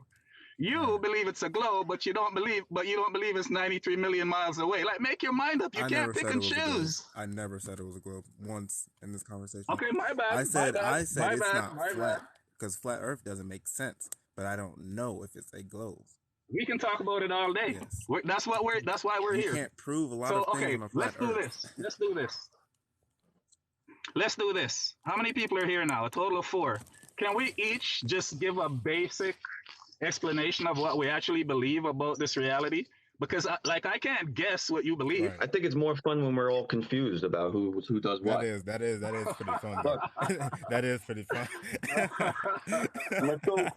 Let's go back to the topic. Let's go back to the topic. I was trying to find this video and I couldn't find it. Basic geometry, yeah, you can replicate that though. I understand Globey's point. It's basic geometry, no matter the distance. That's just how rays work. That's just how light works. No, sir. No. Just trigonometry alone. Distance affects angle. Distance Jay, yeah. Listen. If you put it to scale, yeah, the angle's going to decrease, but it still can shine up on the Earth. No, you gotta demonstrate it. You can't. No, you can't. That's a reach. You can't just do that. You gotta. Listen. If you guys want, you're telling me triangles. You're telling me triangles are a reach. No, that's not what I said. But let me make a different point. Then. I don't want you to make a different point. Why can't we stay on one point? Listen, you're not addressing what I'm asking you to address. We can stay on the point, but then you gotta prove stuff. You gotta show and prove. This is what I'm saying. Trigonometry alone disputes what you just said. Here's why. What is trigonometry? Let him explain. Can I finish? Let me finish. To suggest that the distance doesn't matter, hopefully you take that back because geometry is literally. Hold on. I did not say distance. Making a sentence. I did not say it doesn't matter. No, you're straw manning me. You're straw manning me. I did not say distance doesn't matter. You go ahead. No, finish. I just want to make clear I did not say that. All right, but go ahead, finish. Well, you know what? You could. When this is done, I want you to take out that excerpt from that moment when I believe you actually said that and you're saying you didn't. But anyway, and post it. Anyway, all right. So here's what I'm saying. Obviously, the distance matters. And when you are talking about 93 million miles, or just based on my scale, so we can put it into our perspective, it's 93 meters, it's a marble, and it's a large beach ball. Okay? That's why the helio model doesn't make any sense, because you could do that experiment. You could get a room big enough where you, like a warehouse where you have 93 meters, okay? And you could get a light that is supposed to represent the sun, an actual light, and you could try and figure out, whatever amount of lumen or whatever you need. I'm just trying to describe an experiment that we could actually do. Here's my point. Let me get to my point, please. We got to do that. We got to let each other speak. Go ahead. So we're letting you speak. Make a point. Well, I see you shaking your head like you're ready to talk. No, just go. No, for real. So we could figure out this lumen issue, right, based on your helio model in this dark room. And there's no way that light would shine to that marble and light up half of it and the other half is in relative or complete darkness. Impossible. That is the silliest thing I've ever heard anybody say, dude. Now you're just being condescending. Just respond to what I said without your judgment. Okay. But I just want to be clear. So you're saying you can't put a light in a room and have it light up another object? Half of it, like we experience on Earth. It would not light up half of it and the other half is dark. That's ridiculous. What would be on the other half of the object the light is hitting? Dimmer light. We experience it every day. I'm in a car right now. Dimmer light. There is no way a light the size of a beach ball. Wait, there wouldn't be a shadow? Would there not be a shadow? No, not like. Listen, No. this is. You guys keep saying you guys can try this stuff yourself. Wait. I'm answering you. You guys keep saying. You guys keep saying you guys could try this yourself. So I'm telling you right now, there is no way a light the size of a large beach ball would shine or illuminate any space, any completely dark space, vacuum, whatever the hell you want to call it. I hear and you. hit a marble. Hang on, and hit a marble 93 meters away, and light half of that marble, and the other half is the darkness. Jay, I got a question. So those are feelings. Jay, those are feelings. You have feelings about what you would think that would be. So do You're it. using my technique. That's my technique. Wait, Jay. How is it a technique? Wait. You just made a claim. How is me describing an experiment a feeling? It's an experiment. Try it. Prove me wrong. Do it. Jay. Why haven't you done the experiment, Jay? You made the claim that that's not possible. So if you want to disprove that that's possible, why wouldn't you do it? Because you're the sphere guy. I'm describing your ridiculous notions. Jay, so do you know what a flashlight is? So this is twice now in this conversation that you've requested me do your experiment for you. I just want to be clear. That's twice. It's not my experiment. You're the sphere guy. Dude in the middle, ATV. How do I refer to you? ATTAV. ATAV. You can call me ATAV. ATAR? I don't have to prove that. I don't have to prove that when you shine a light. When you shine a light on a ball, the other half is dark. I don't have to prove that. That's silly. But that's what you're claiming we live in. And I didn't say shine a light. The light glows in every direction. The light radiates in every direction. It's only gonna hit one side of the object, though. That means it's gonna cast a shadow. No, and it's not going to. The other side of the object will be void. Wait. The other side of the object will be void of light. Radiation, sunlight, radiation does not work. We do not experience that in any known way on this earth. Where, look at the light above your head right now. It's behind you, but I'm seeing your face. The light behind your head is making me see light on your face. There is no way there's a light radiant enough to. By the way, Jay, hang on. I want to get to you. Jay. Okay, wait. Let me just make this point. Yeah, you're seeing the light on his face because it's bouncing off of the walls that's in front of him. There is nothing. The same way there's no light. This is what I'm saying. There's no light. There's nothing in space that can bounce off, so you can see the dark side of the earth. Yeah. All right. So answer this. Again, in your helio model, that light is moving with respect to Earth. It's moving in one direction. It's coming towards us from the sun, right? It should be. Yeah. Yeah, it's coming towards us from the sun. It's radiating every damn way, but with respect to Earth, it's coming towards us, right? And your argument is that it hits the Earth and lights one side of it, and the other side is in pitch blackness. I am 3 hours outside of Toronto right now. If there isn't a light out here, I cannot see my hand in front of my face. It's black. I'm in the bush. Now. Okay. You want me to believe when you cannot demonstrate this. And that's why I'm telling you to do it. You cannot demonstrate this.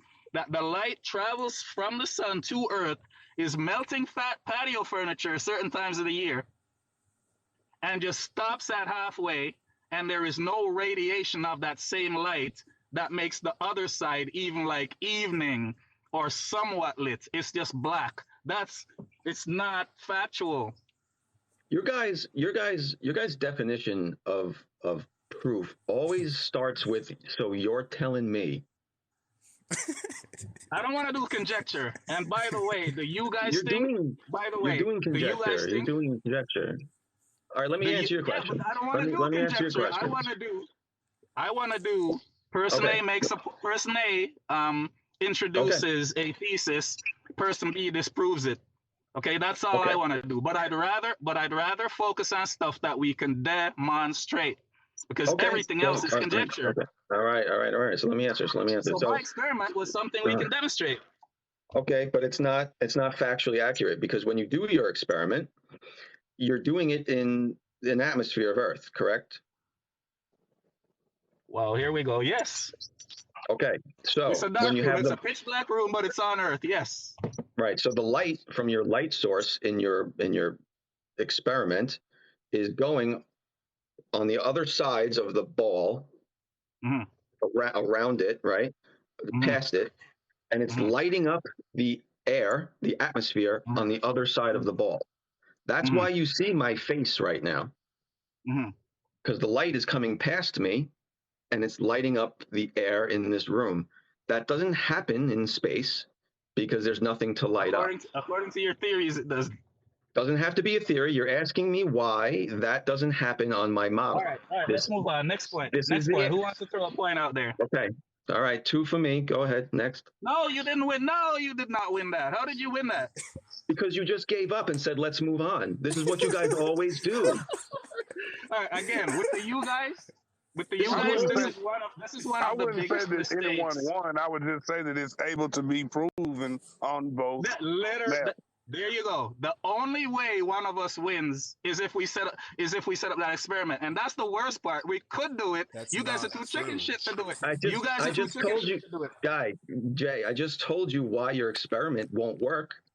Okay, now you tell me why. No, wait. I answered your question and you said, let's move on. So can you tell me why what my answer was isn't accurate or is Because wrong? space isn't a vacuum and it doesn't exist. It only exists in your head. That's why. Okay, so you're presupposing that space is fake to answer my question.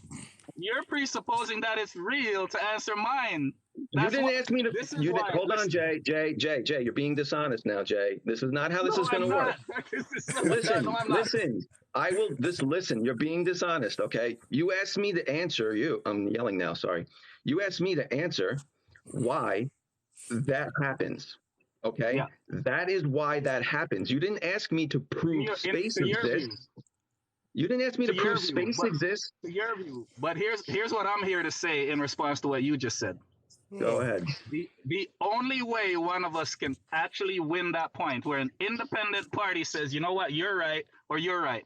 The only way, no, you did not, is to actually conduct an experiment that could be conducted, and you guys are too afraid to do it.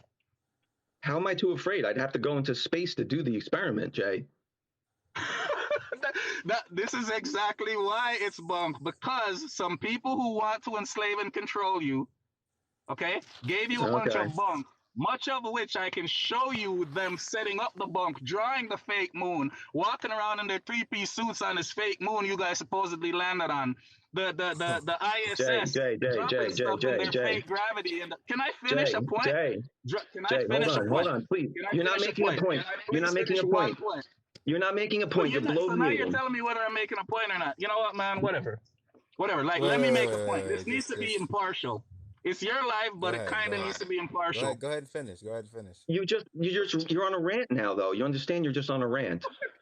That has nothing to do with you allowing me to speak. Your judgment of what it is that I'm doing or not doing, how honest it is, how dishonest it is, how accurate it is, how not accurate it is. You believe one thing, I believe another. We're here to have a hopefully lively debate. Your room got a little bit more livelier since we got here. We're trying to have a lively debate. You said there's fun involved. I'm not in this for fun. I want to know. No, listen, I just want to do what you said we should do, which is take points that we can prove and go back and forth with them. Okay, so you going on, I want to call it a rant, you can call it whatever you want, about you can prove this and that and this and space and fake suits and all this. That's kind of nonsensical for this conversation. Wouldn't you agree? No. And let me say this in response to what you just said. You using your indoctrination to attempt to disprove something that I'm saying we could do as an experiment, and then saying you won simply because all you did was repeat an indoctrination that I'm fully aware of. That's not you proving it or winning. It isn't. That's dishonest. No, I answered your question, and you couldn't rebut my question other than saying what I'm repeating is indoctrination. I didn't rebut your question. It's your indoctrination that makes you think that there's this place called space and it's a vacuum. And can I finish one point? This is what I'm talking about. And I didn't say anything. I didn't say anything. You're shaking your head, dude. And I'm sorry. I'm going to shake my head when you're speaking. I'm not And allowed like to. the Am I not allowed to move? I'm not allowed to move either. and Hey Jay, I'm not even Jay, hearing you right now. And hey light Jay, behaves differently hey inside your Jay, indoctrination from reality. We can All right, let observe Jay go. reality. We can't observe your indoctrination. hey We can Jay, observe Earth. We cannot observe space. It's Jay. indoctrination, Jay, dude. Yeah. Hey, I just want. I got to Yeah, go take up ahead. for him, man. When I first Some, came on here, he had two guys on here that were ready to just eat me alive, and I got to say he's not been like them. He's willing to listen Thank and you. understand what we're saying, and I totally disagree with what he's saying too, but he's being fair. I just but Thank think you. that the I topic. joined your live, sir. I sat observing for a bit and I joined your live. I want to have a healthy debate so we can hopefully someday, well, whatever. Like, you're not going to change your Okay. mind. That's obvious, but some other people might. Either are you. Either are you. So this is not about changing our minds. It's You're about right. changing the You're right. people's I minds won't. that are listening, right? So look. So you made a point. How can you shine a light and not shine on the other side of the object, right?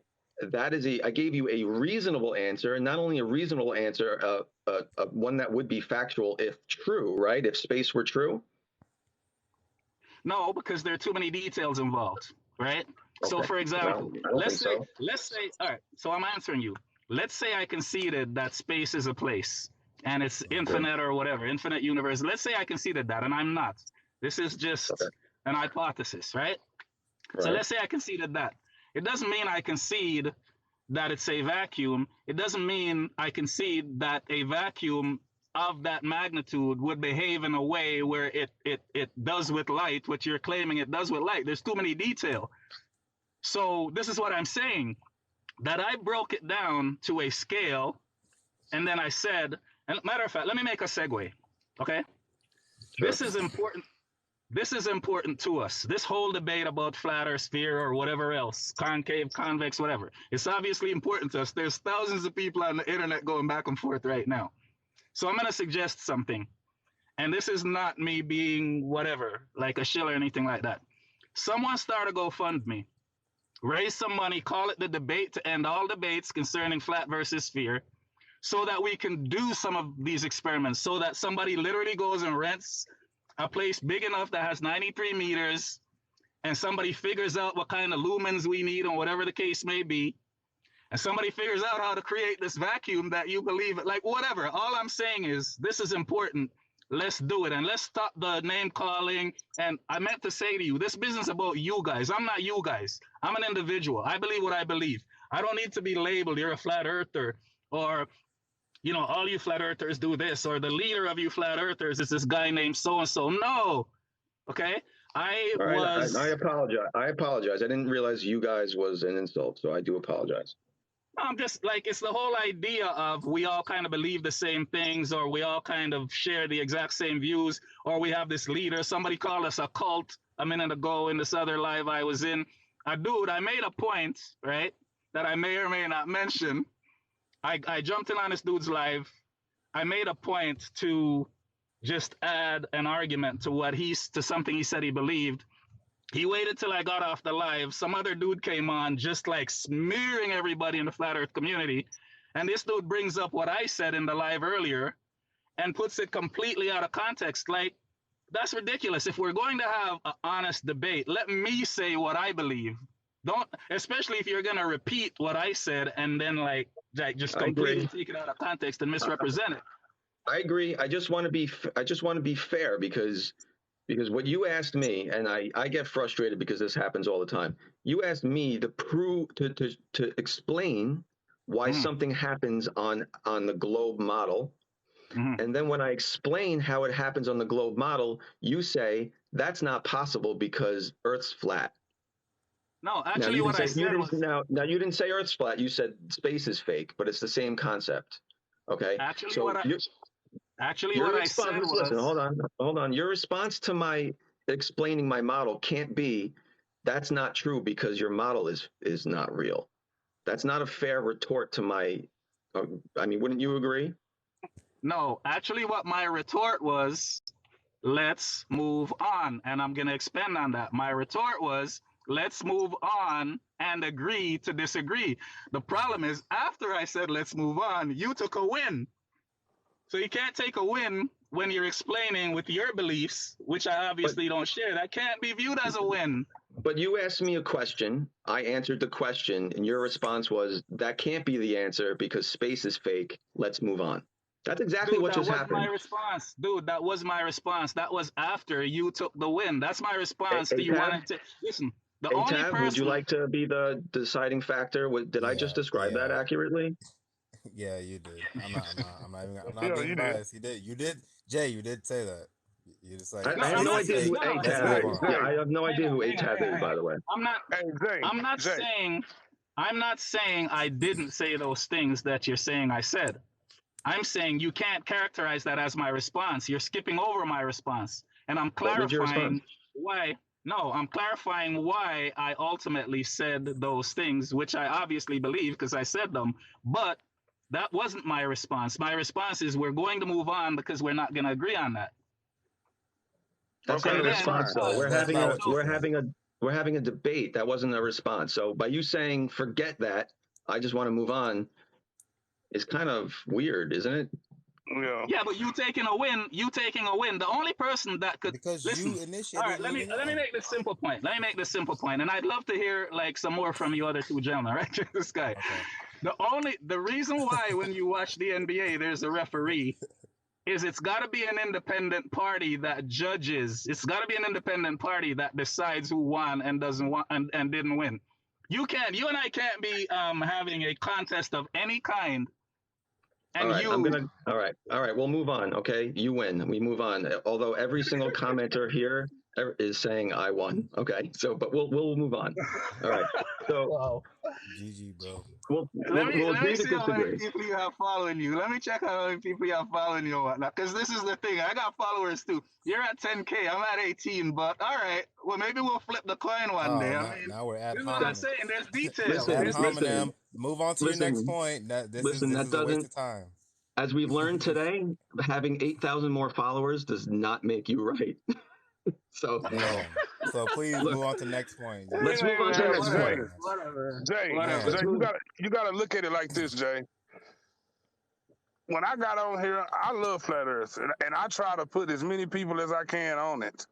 But you can't disrespect what they feel. Like, if what he's saying is mathematically supported, if it's supported by scientists and everything, how is it mathematically supported?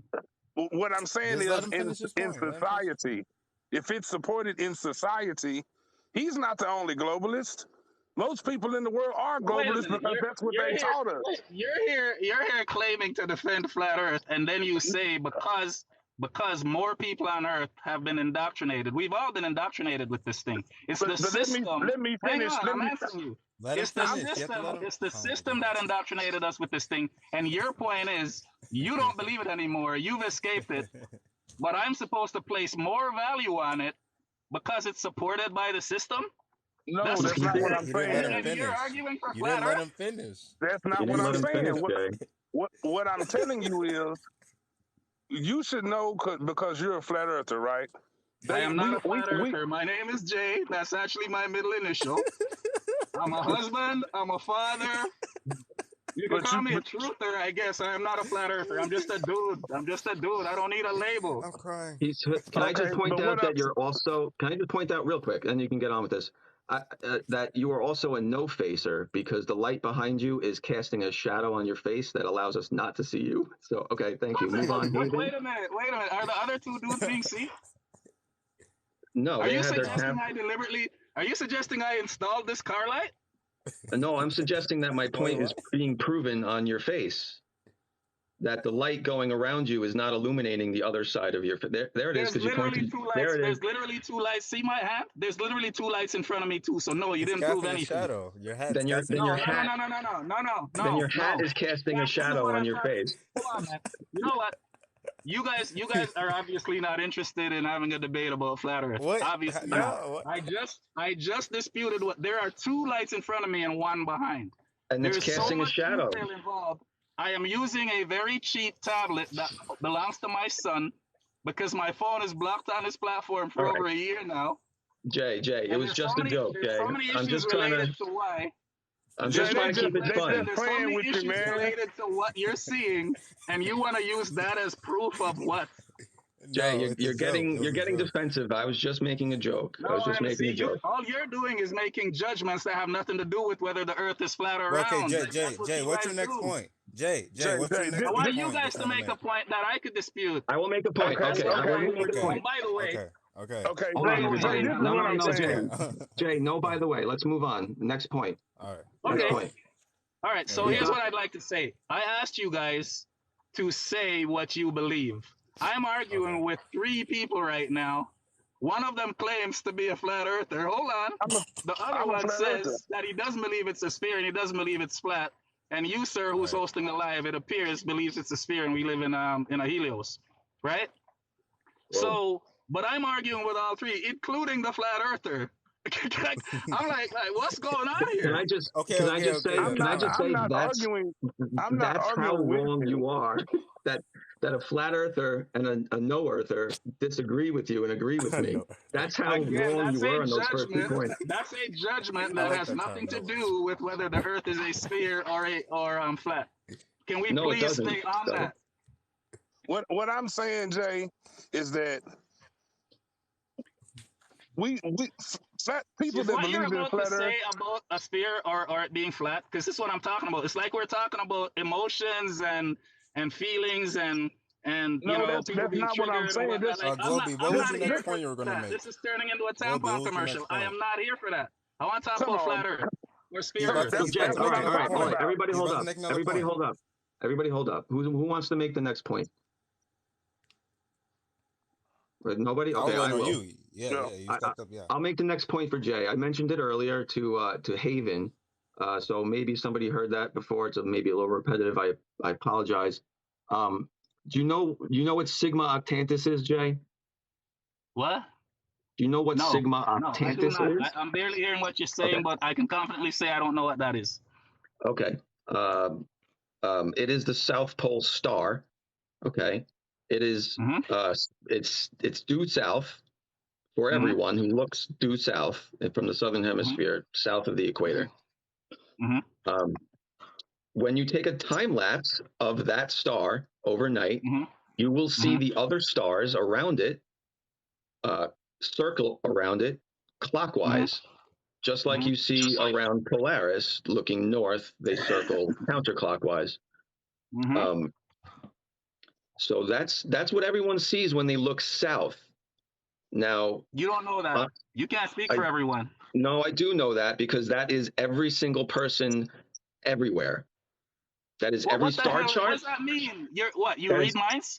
That is every star chart. That is every video online looking south. I want you to demo it. I want you that to demo it. That is 1 million people that live in the southern hemisphere. You want me to Google? I want you to demo it. What does that mean? 1 million. What? How did you poll 1 million people that live in the southern hemisphere? That's a simple yes no question. Did you poll 1 million people that live in the southern hemisphere? No, I did not. Are you saying now so then don't make that claim. Let me finish my point. Are you saying that every single video you can find online by anybody that shows the southern star trails is a lie? Yes or no? No, I'm not saying that. Let me answer yes, that. Are. You are saying that. This is the thing. You asked me a question, I'm answering you. At least allow me the same amount of time to answer it as you took to ask it. Go ahead. Right? Can a video be hoaxed? Sure. Have videos been hoaxed? Yep. Are videos difficult to hoax? I don't know. I never did it. All right, I'll leave that one alone. Someone else can maybe answer that. I will. They're not difficult to hoax. So the only way, whether the point that you were about to make is that the stars proceed one way in the northern hemisphere and a different way in the south, whether that was the point or it's about a specific star, the only way, this is what I'm saying. What did I say when I came into this chat? I only want to talk about what we can demonstrate, what we experience, because everything else is a claim based on a belief that there's a lot of bias. Confirmation bias that goes into that, where all you got to do is see a video that claims that they're different, and then you latch onto it. But the only way to independently prove, I'm almost done. The only way to independently prove that that is factual is to get an independent party, conduct the necessary collection of data. So it'd be video, I guess, somebody shooting an actual video of it. Okay, secure it so it's untampered with, and then say, here, let's everybody look at it all at the same time, both sides. They're definitely proceeding different ways or whatever. So okay, to say, so, well, but you believe the northern stars circle around Polaris, right? Are you asking me that because that's what every other flat earther believes? I'm asking you, just personally. Is that what you believe? I don't know or care. I don't get into, you know, there's this star in the sky and there's these other stars circling around it. The things, again, that I want to talk about. What? Why not? Because I'm a father and I'm a husband. I don't have time to sit looking at stars in the sky or watching videos of other people looking at stars in the sky. All right, so we'll ignore all that evidence because you don't want to look up. So what's your? It's evidence when you do what I just said. It's evidence when you independently collect it and put it on display because videos can be hoaxed. Jay, based on what you just Jay, based on what you just said, neither one of us sitting here, you in your car, and me in my room, I don't know where you are. Neither one of us sitting here can prove anything to each other because proof relies on evidence. Exactly. And if you're going to sit there and claim all evidence is fake unless you've done it yourself, then why are we even having this conversation?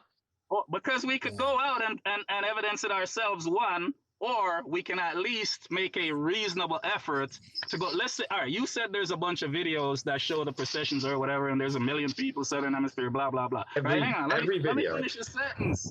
Every video. Right? So we could make a reasonable attempt to go and get a piece of video that could convincingly demonstrate that to me. That's not tough to do. Or we could do what I suggested a half an hour ago. Okay? Take this seriously. People would be interested in this debate, okay? Somehow at least be able to say we can take a bus or a plane or whatever to so-and-so, to Peru or whatever, and we can do it ourselves. Like, we could actually do this stuff. So to say, because I believe we have to throw out the baby with the bathwater and whatnot, because they're all liars and this entire system is all lies, right? Because I say that, then somehow there's no point in us talking. No, I'm asking you guys to consider doing things that we can actually do. That's all I've done since I've been here. But we can do that. Anybody can go do that. There's probably people watching right now that live in the Southern Hemisphere and can look south. That's why I asked you to demo. So then it'd be easy for you to demo it for me. Easy for me? Does anybody here live in the Southern Hemisphere? You can call your buddy in the Southern Hemisphere and say demo. And again, like, the only way to really 100% independently verify any of this requires some security to it, because hoaxing is easy and it's rampant. Okay, it's easy and it's rampant. So but every star chart, okay, says it's there. The word chart. You just use the word chart to have an argument about reality? It's a map. Yeah, it maps the sky. Yeah, every map of the sky. All right, let me go somewhere else quickly. This is my next point. Right? Because like you just said, I'm not going to change your mind about anything. You're not going to change my mind. I suppose it's the people that are legitimately wanting these questions answered that even care. Well, before we move on, before you make your next point, I just want to end this point. I want to end this point with, you're saying that everybody who's ever filmed the southern sky and put it out there for everybody to see, everybody who's looked at a star chart, every astronomy book, every app you can download that tells you where the stars are at every moment is wrong and a lie. I just want to make sure that, because you haven't done it yourself. Your indoctrination is a lie. Absolutely. I'll stand on that. Okay, I just want to make sure that's clear for everybody. That's a lie. What? Isn't it odd? Isn't it odd? How can you say that? Isn't it odd that you can go look at the reviews for the program Stellarium, and nobody has ever complained that Sigma Octantis is not due south? Isn't that weird? Are you talking to me right now? No, were you addressing me right now? That's what I'm trying to understand, or the other two gentlemen. I don't know. Like, I'm trying to clarify that. I think the other two guys are dumbfounded. Yes, I'm talking to you. Again, with the judgment and whatnot on stuff that has nothing to do. That claim that you're making, it's so just so ridiculously impossible to. You're saying every Dude, what do you single believe? source of I asked any. you several times now. What do you believe? Let me know what you Listen, believe. listen. No. You're saying every single source of anything ever documented on any Southern Star Trek ever is all fake. All documentations, all Star Trek, all Let me maps, say, all books, all astronomers they're all lying. They're all. Like, I don't understand how you can believe that. let me say what I'm saying instead of you attempting to paraphrase it since you brought it up. Okay, go ahead. But please, I'm asking, after I'm done, please tell me what you believe we live in, or at least what you don't believe. Please, I'll be after I'm honest, done. I don't So know. this is But I what don't believe in flat Earth. But go ahead. All Though. right, this is after what he's I'm saying. done, let him I didn't even explain. hear anything that you said. Go ahead. What Go I ahead. am saying is, okay, and I'll actually just do the whole spiel. Walt Disney and NASA is the same entity. Walt Disney fashioned a fantasy reality with the movies and the TV shows and whatnot. And he conspired with both the CIA and NASA. They bought up the land in Florida, Cape Canaveral, and whatever, Orlando, Walt Disney, whatever. They're not that far apart, etc. And what you experienced, for example, them going to Pluto and finding like literally Pluto's face on the so-called planet, etc. It is a complete hoax, and thus every space is a complete and entire hoax, and everything that is based in it would thus have to also be a hoax. That's what I'm saying. Jay, Can you name five why space agencies besides NASA? I'm sorry? Can you name 5 space agencies besides NASA? Yeah, the countries all have space agencies based on what the name of that country is. Like Japan, for example. But of what relevance is that? Like well, anyway, You're saying answer that my they're all question. fake, Of what but you don't relevance is know that? all 70 of them. So what I would need to How know can you their say it's name. fake? So hold on a sec. So if my premise is that the entire idea of space is a construct, I would need to know the names of these agencies that are generally identified by the country that they're in. I would need to know their names in order to also conclude that whatever bunk they're feeding the people in their country must also be nonsense. Because you're always attacking NASA, though. That's why I noticed that NASA is the only because space that's who's agency feeding being us. attacked. I'm in Canada. I don't know if you're in Canada or the US, but that's who's feeding us. That's who fed us our whole lives. That's who feeds us when we watch the nonsense on TV that reinforces the indoctrination. And NASA has come out and said a lot of the stuff that they put out is false as well. I'm sorry? NASA has also came out and said a lot of the stuff that they have put out is false. They have came out and said it themselves. Yeah. Time out. No, they haven't. But time out. I just want to say, can the gentleman please tell me what he believes? The gentleman, can you please just give me the foundation of your belief of this physical reality, please? Jay, maybe he doesn't want to. Maybe he doesn't know. All right, good enough. Jay, I told you I don't know, but flat Earth doesn't make sense at all.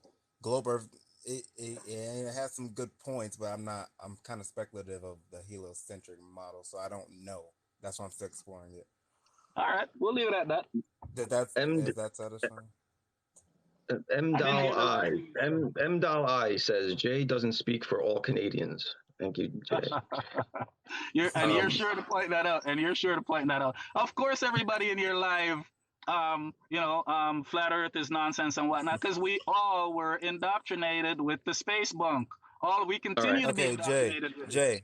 Jay, what's your best flat Earth proof? That's an interesting question. Let me go with this. No, let me go with this. Okay.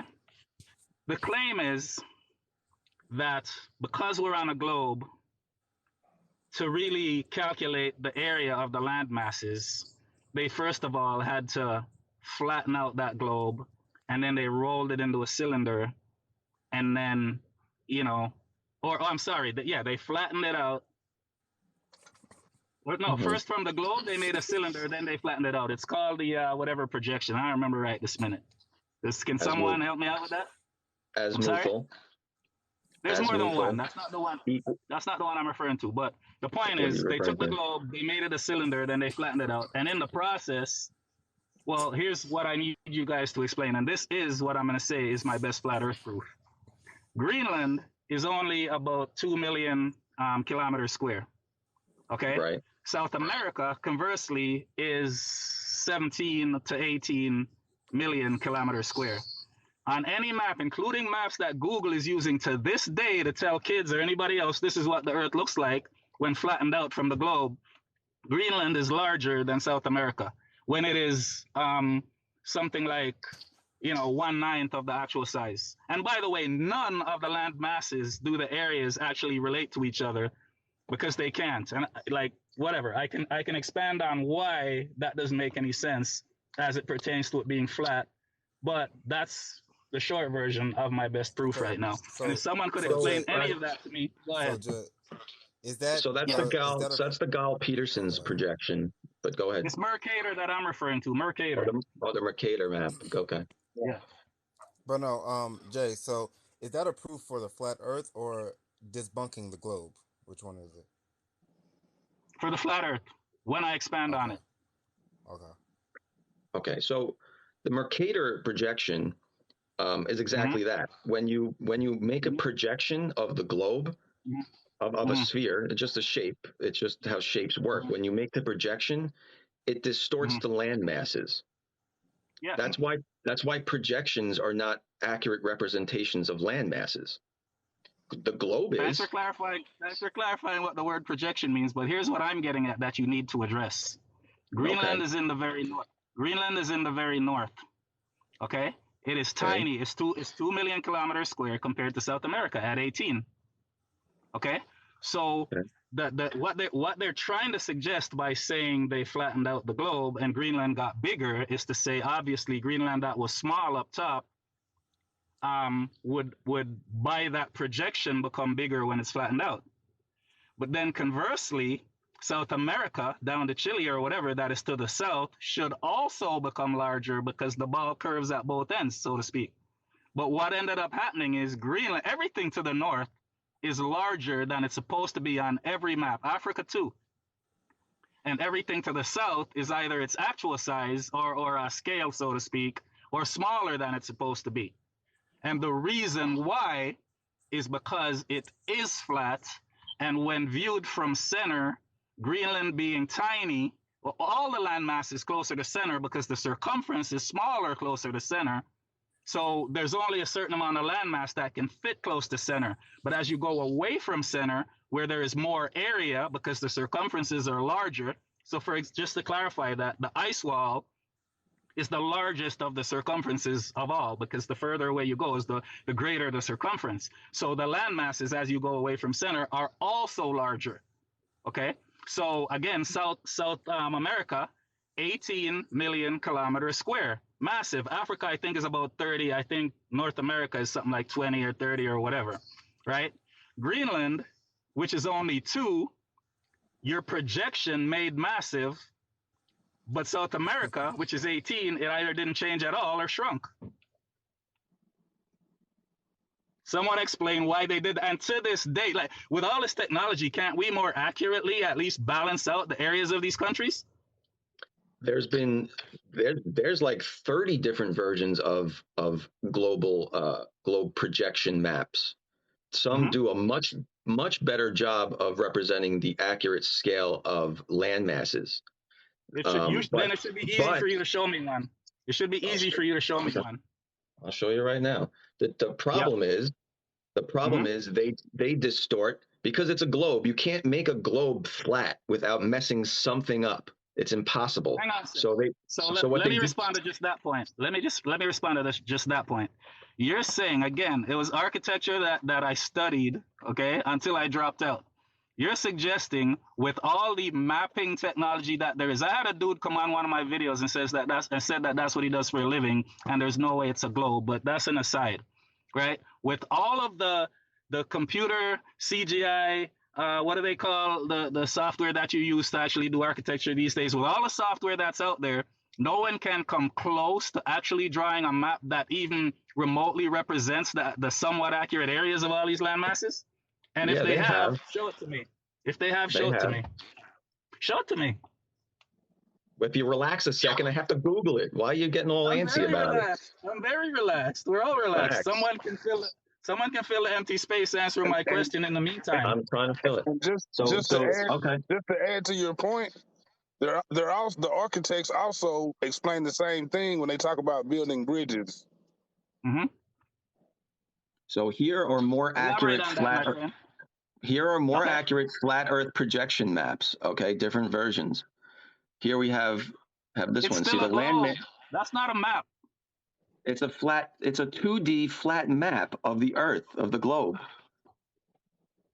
What do you mean it's not? What do you mean it's still a globe? It's two-dimensional. All right, man. You keep going. All right, keep going. I mean, all right, let's.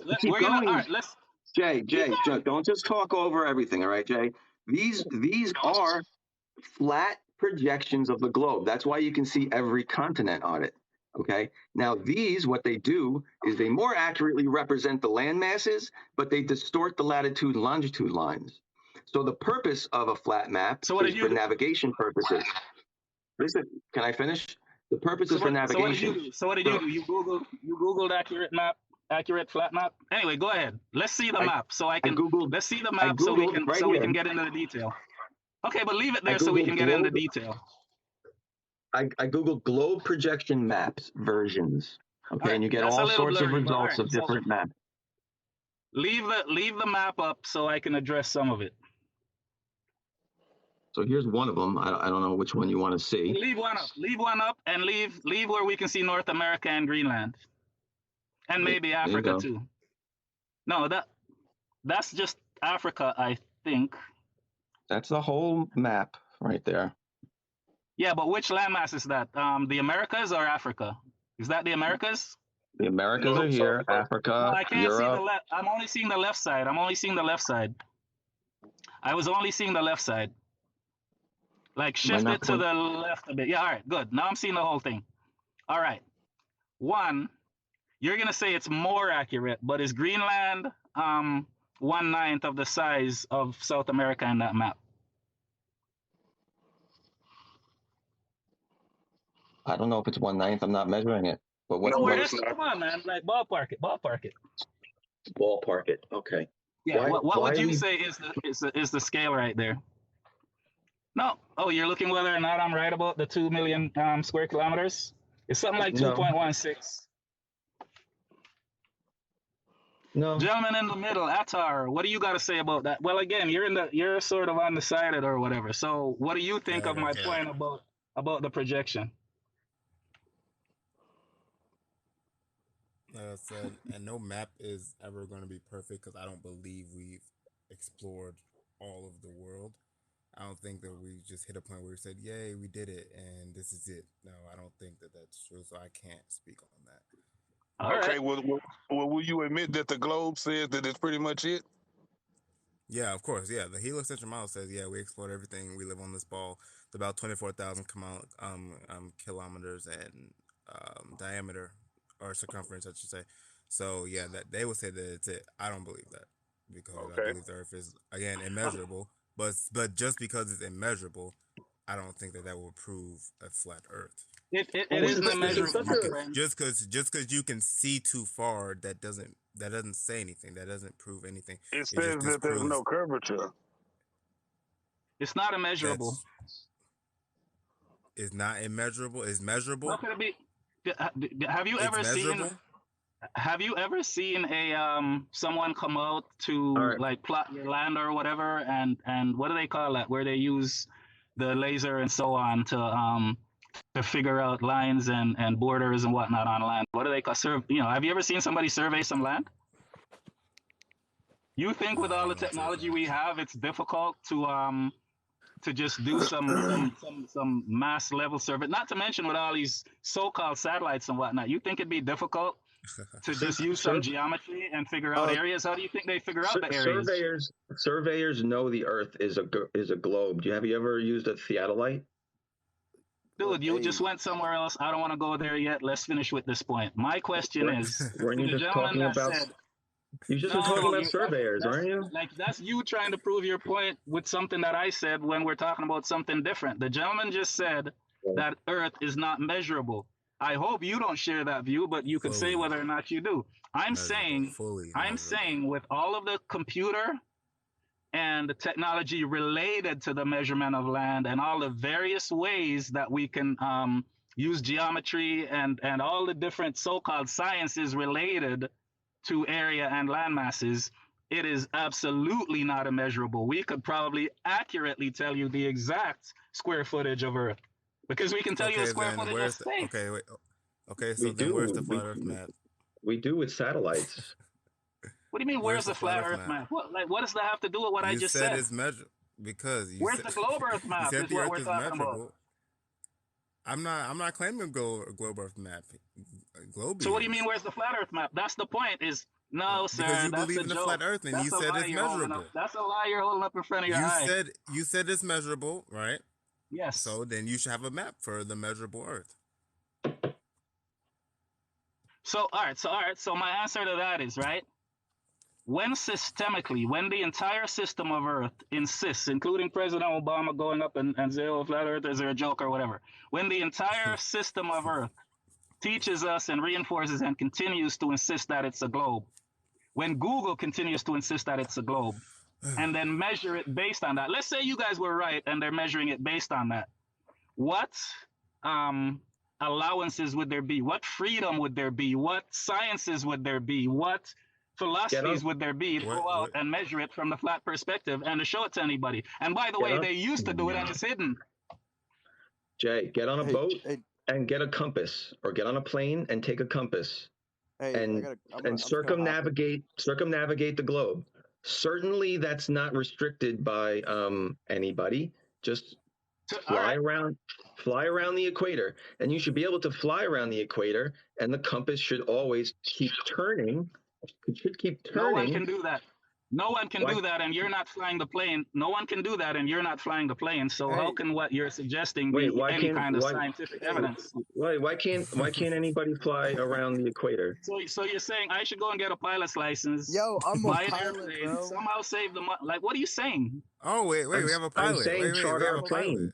Charter a plane. Find a flat Earth pilot. There's apparently a ton of flat Earth pilots I heard lately.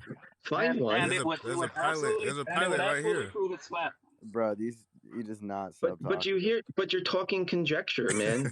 It's very easy. Get in a plane and prove it. Yeah, but listen to what I'm saying. I'll prove it to you right now. MCD, what do you want to go by? You're gonna take me right now? What do you want to be referred by? Hold on a second. Did someone just say they're gonna take me right now? Wait. MCD. Hold on. I need to hear the dude that's saying he's gonna take me right now. Well, then you need to. MCD, what do you want to be referred by? All right. So what are you trying to explain with pilot stuff? So if you're flying an airplane, what do you think's gonna happen? I didn't bring up the airplane. But Did you just say you would take me? I know. I'm asking you that. So if you're flying an airplane, you have unlimited fuel. You're flying at 4,000 feet, and you keep flying straight. You have unlimited fuel. Where are you gonna go? Depends on the direction you're heading. But let me suggest this. Let's say you started in Toronto. Okay. And let's say based on these instruments that you used, like your compass, right? Okay. We just went due south. Yep. To answer your question, we would end up in what you believe is Antarctica, and I know is an ice wall, and we would probably definitely be restricted from going any further for a variety of reasons. Okay, so you set up a fallacy. You set up a fallacy of self-fulfillment. Can the gentleman that just asked me a question respond to what I just said? I'm responding, Jay, and I will respond whenever I want to. Thank you. You're setting up a fallacy wherein you can't prove your claims because other people are not allowing you to do so. Okay, you said that now when you can't, somehow, for some reason, you're saying you can't fly around the equator, and now you can't fly south. You did say that. Do that, number one. You just there is nowhere to fly around. It's a hoax. So follow the equator. This is the thing, right? Somebody asked, this is what I'm saying. There's 4 people here, right? Someone asks a question. I give him the most direct answer I can give. He's silent. You tell me, because it's your chat, you're going to answer. And then all you do is Jay, label, and then all you do Jay, is label and judge my Jay, answer Jay, by saying it's Jay, we don't. conjecture when everything you're saying is conjecture. Wait, bro, why okay, you Jay, we okay, so don't okay, need a Dude, like, okay. play-by-play. mad? Jay, we I'm don't need a earnestly, play-by-play of Why what are you just so happened. mad? We dude, know what I'm just earnestly happened. trying to give your chat the benefit Bro, of no, MCD, listen. a debate of MCD, someone that's actually on the exact opposite side of what you're saying, right? So to MCD. say, Yo, well, whatever, like What all of name that do you is want to be soft. But referred what I'm by? saying, this is what you, I you can't can call me talk. I Matt. can't talk over you, dude. I'm Matt. not Okay, hearing thank you you. when you're talking and I'm talking. And I'm now addressing two people, and it's gonna end up being three when you say what you say. Well, And listen, if No, this bro. was even gonna be, I was asking him his name. You know, I'm if this listening. was You even keep gonna going. be impartial, then since there are three people throwing, anytime somebody throws a question at me and I respond, I See ya. Man, oh my god. Thank God. Okay. All right. The host. Are you a flat earther? Oh my No, I gosh. am not. I'm very far from a flat earther. Okay. So let me give you the rundown. So I'm a pilot, and I've joined a bunch of flat earthers' lives, and most of them say, okay, if you're flying a plane and say you're flying at 5,000 feet, right? And you keep flying, why don't you fly off into space if you're flying in a straight line and at the same altitude? Okay. And Yep. what most people don't understand, there's an altimeter in the plane, which it tells you the height above sea level. So to kind of break that down, think of the Earth as a basketball. Okay, it's a globe, obviously. These people are dumbasses, and you've got you can attach, say a string to the globe, okay, to the basketball. Sorry, and you pull that string tight, and it go all the way around to the globe, and that's pretty much how your autopilot works. It tells you the height above sea level. So Right. you're not flying off.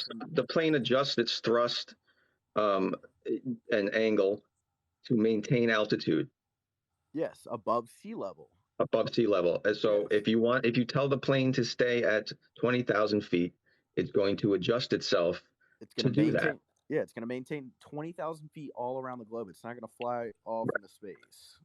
But what people also don't realize that a plane, the Earth, they think it's so small because it's 8 inches per mile squared, and they like to drop all these numbers they don't understand.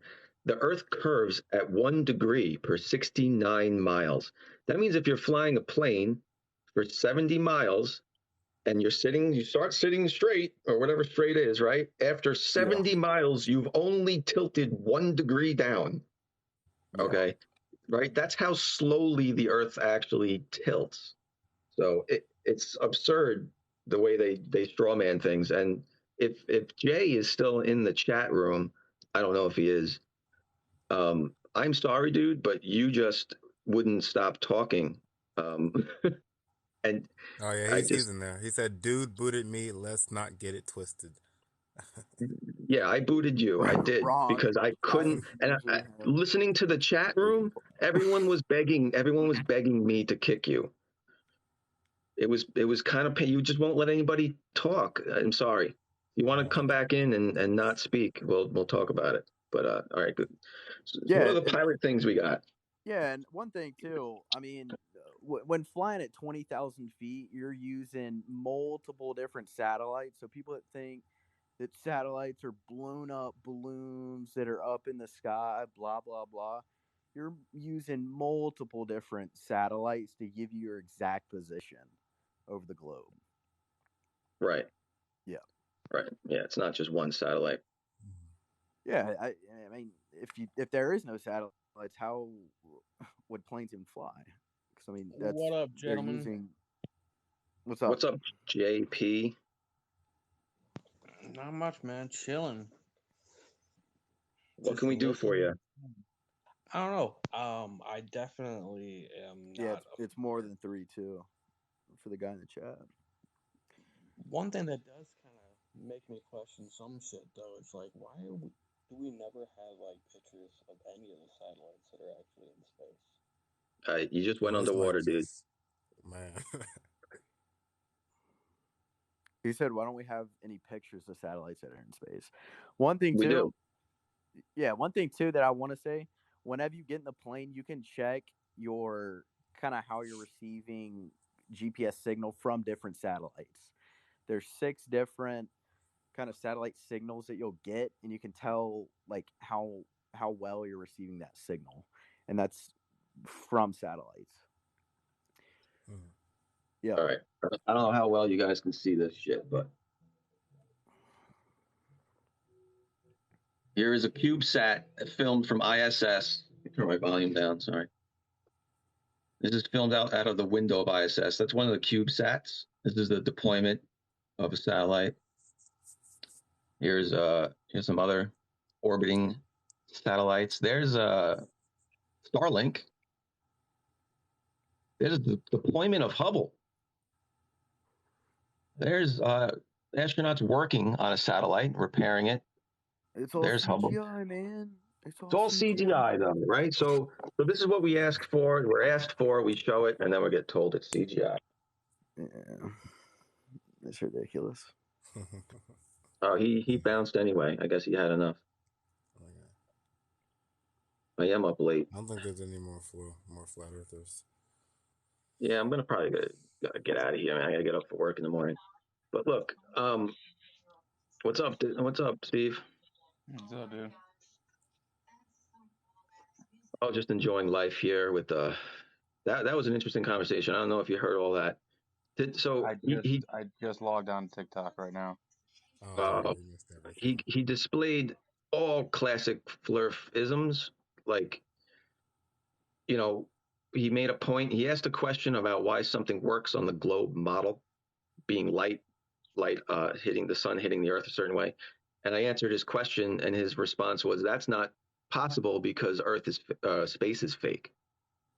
So his reasoning why my answer was wrong was because he's presupposing space is fake, and then wanted to change the subject and move on. And he did that a few times. It's just, this is what they do. And he would just blathered and wouldn't stop talking wouldn't let anybody else have a word in. So I gave him the boot. Yeah, nice. I'm gonna say one more thing. Also, too, pilots use an app. It's called ForeFlight. I mean, most pilots do. Yep. And it's a representation of the globe and pretty much all the airports that are around the globe. And if you get in an airplane, you fly around the globe, and it'll show your track above the ground pretty much from GPS signals, and it'll show you that you're going like around the globe. You're not flying around this fucking made up stupid ass flat earth like image. So that's another way that I feel like you can prove it. They don't believe satellite data. They think it's fake. So dude, what? There's no proving it to them, right? So Qantas flight QF-14 went over the South Pole. Well, it was a little off center. It went over Antarctica. Didn't go over the South Pole. It went over Antarctica, around the bottom of the globe. Satellite data, radar data, tracking data, all the civilians on the plane, all of that's fake and a lie just because it doesn't support their model. So, and they're like, prove it. Well, here's the satellite tracking data. Oh, that's just made up out of a computer, right? So it's a circular argument that you can never win, even though it's a win, because they just have to call it fake. It's pretty crazy. Your video of the 5-day time lapse of Antarctica, that's a good one. Oh, thank you. That one hit pretty good today. Oh, bro, you got 204 people in your live. I know, it was pretty good. I have to credit Jay. I think he kept it interesting. The Flat Earth Jay. This is how many people I had in my live the other day before I was banned instantly in the middle of a sentence. Of course you were, because TikTok is garbage. And then I hopped over to my second account, Mooney McMoonface, in case anybody wants to go follow there. That's my anti-moon hoax channel. But I only have like 1,200 followers over there or something. So like I only had about 16 people watching after I jumped over. You're up to like 10K right now on Globy. Yeah, Globy hit about 6,000 followers in the last couple weeks. That's pretty good. Yeah, that's awesome, dude. You deserve it, man. Thank you. I work hard at disproving these yokels. You work way harder than I do, that's for sure. Oh, yeah, I know. My family hates me. What? But we've been noticing, because I'm always got my face in the phone, but noticing we're putting videos up lately and not going, they're not being shown to anybody. Oh yeah. How do you turn your camera on? Do you know? How do you turn your camera? Oh, you got to do it before you get in. Ah, okay. Right. Like when I hit connect, there's a box that pops up, and there's a little video button on there. All right, I'm gonna back out and see if I can turn my camera on. All right, go for it. We can't even see anything on your camera, by the way. On his camera? All right. It's not on. I can turn my camera on. I don't know what he's talking about. It doesn't even give me an option to put my camera on. It just says go live with audio. That's all. There's no option for video? Nope. It literally says go live with audio. I can put my camera on. Your phone's whack. Yes, flat earthers will report and block people all day, then complain they are being censored. This is 100% accurate. Any flat earthers left in the chat? This guy is lies. I think there's one. He said this guy is lies. JP Ryan, 94. This guy is lies. This guy is lies. Me? I'm lies? Yeah, he sure I'm is. lies because I proved that dude wrong several times and he just changed the subject and said, no, you didn't win. Spherical geometry, yeah. I block flat earthers. Yeah, you shouldn't block flat earthers because they are entertainment. To keep it entertaining, I can pose as a flat earther to make this entertaining. Yeah, they are entertainment for sure. I have some knowledge. I have some knowledge about it. So, what's keeping you from being a globe earther, for lack of a better term? Take some LSD and you can see clearly. I've taken LSD it's the plenty of fact that times and no, you can't. The flat earthers' arguments that you can see too far, that doesn't match up with the measurements of the Earth that's given.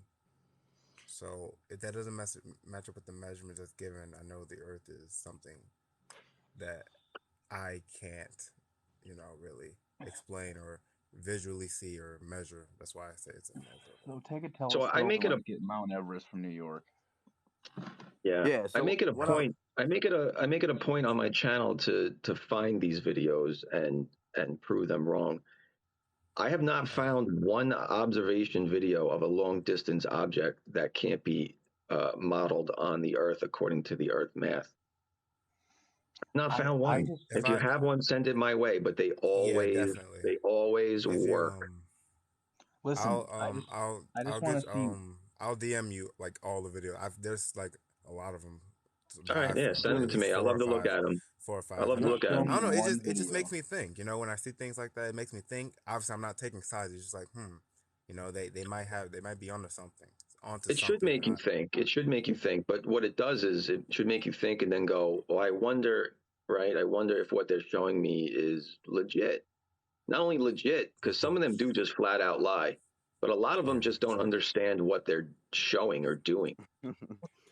So, most of the time they leave out observer height. Most of the time that's what they do. They just forget that they're up at elevation when they're making these observations. I shouldn't be able to see these seven. There's a place called 7 States in Colorado or something where you can see 7 states at once. He said it's around. Just show me one video. But no, yeah, I saw a video that they actually had the camera at sea level. It was like so I want to send you that one too when I have the chance. Yeah, please. See what you think of them, and we can follow up on that. I don't know. Yeah, show me one video of them bringing back a ship that's obscured. That's all I want to see. I'd love to see one of those too. Just show me one video of a ship that's obscured halfway down, and bring it back. Not way far out in the distance. Not way far out where it's like super small, but where it's actually obscured. Show me one video of that, and I'll become a flat earther tomorrow. Show me one video. All right, Mr. Karts, the fact you can't answer why we are constantly spinning and always see the same stars, goofy. It can be answered. It has been answered. I've answered it several times on my page. I've showed the math explaining exactly why, not NASA math either, just math that anybody can do. Well, I don't know, maybe some people can't do it, but math that you can verify yourself why the stars don't change over short periods of time. And show me There's why there's answers different for that. constellations in the different hemispheres. Yeah, I mean, it's such a straw man argument they've built up of their confusion is somehow proof of something. Show me why the stars go parallel at the equator. What's Please. the easy answer? The easy answer is the stars are so far away that you got to think of it as a triangle. Okay, if you can visualize a triangle in your head, if we're on Earth and you make the point of the triangle the star, it's so far away that the angle of the triangle, the base of the triangle, is almost immeasurably small. So the two lines going to the star are almost straight, all the way to the star. That's how long the triangle is. If you can picture a really stretched out triangle, that change, that base, is the reason why when we move from here to here in space, just like the Freemason triangle. The Freemason triangle. What's the sign? Were they always doing this or something? That's a Rockefeller. The Illuminati. Yeah. So the base of the triangle is so small. When you move from here to here in space, you haven't moved far enough for to affect the triangle yet.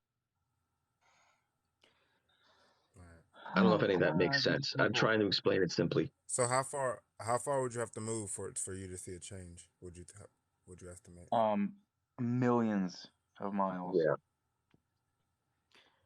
Yeah, more. I mean, it's hard to calculate it because you also have to remember that the stars are moving with us. We're all circling the galaxy.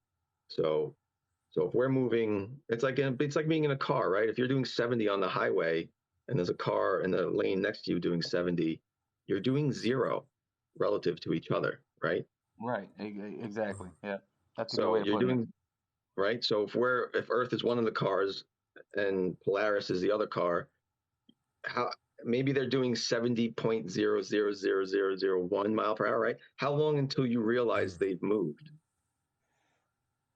How long would a car driving 70 and a car driving 70.00000001 have to drive next to each other until you notice one of the other cars is moving faster than the other? That would take forever. Right. So that's the concept, right? I mean, it's hard to calculate. I think I actually heard a point against that. I can't remember it, but I will. I'm gonna find that point. I'm gonna follow up with you with that. But I think there was someone that disproved what you're saying. Absolutely not. Dude, all you have to do, listen, bro. All you have to do is look at the stars in the sky, and you know it's a sphere. That's all you have to do. That's all you have to do. Literally, like that's it. That's all you have to do. Is look at the stars in the sky. That's it. That's all you have to do. So, but I made a video about it. So Barnard's star is the fastest moving star in the sky. All the stars are moving, right? But Barnard's star is the fastest that we can see. It moves visibly every year and can be tracked. And I have a time lapse of it up on my page. That one just we can see it moving because it's moving so fast that we actually can see it. It's still moving incredibly slow from our perspective. But the rest of the stars are moving as well. They just take much longer to notice. And they have changed. Thuban was the North Star for the ancient Egyptians. They built one of the tunnels in Giza is pointing at it, or pointing where it used to be. They've written about it. They used to worship it. And that changed because of the precession of Earth, which is where the axis of the Earth is pointing. That's where our North Star is, right? The axis of the Earth points at it. But we have a wobble, and that wobble takes 25,000 years to complete one rotation, one wobble. So our north, where we're pointing, changes over time. Polaris, for example, everyone brings up the stupid Georgia Guidestones. Polaris won't be in the center of that. Polaris won't be visible through the hole in the Guidestones in 100 years. It will not be centered with that hole anymore. So take that for what it is. All right. Yeah, this is what I kind of touched on earlier. This is the app. It's ForeFlight that a lot of pilots use. So kind of obviously you can see the globe here, and you can go, say, from any of these airports and go around What the app is that? globe. This is ForeFlight, and say you flew around the globe and you've got GPS, and you can obviously tell the track, and it kind of leaves breadcrumbs, which is kind of a line all the way around, and you can see that the line would go all the way around the globe. So can you track all old flights with that, or is it data limited? Yeah, or? I mean, I can zoom Is it in based here. on per flight? I've got traffic on, so I can see. Let's see. Let's go. You see this guy right here off the coast. This is Spirit Airlines, and you can tell he's going from Boston. You just did the devil sign. Master Devil. SINE. Boston, So somewhere what is that? SINE? Is that seeing? Think about it. If you are spinning right, all while rotating around the sun, and the stars barely ever move. Jesus Christ. I thought I This just JP explained that, Ryan but I guy guess wants not. to join. Who's that? He says he's a flat earther. He wants to join. He's in the chat. He's not requested anything. JP request to join. Have fun with your shameful scam, bro. What are you, 12 years old? Look, there's the Earth is moving in multiple directions, right? But you can calculate the angular change of the stars based on that movement, which I just explained before. Just how much the angle of the star is going to change in the sky based on the movement of the Earth. The Earth, if the Earth rotates, right? Just think about it logically. If the Earth rotates once, right? If the Earth rotates once, you've moved from one side of the Earth to the other 8,000 miles. What's the exact diameter of the Earth? 24,353. That's the circumference. That's the circumference. It's about 8,000 miles, right? 7.9 something. Right. So moving 7,000 miles, that's what you've moved from one side to the other, 7,000 miles.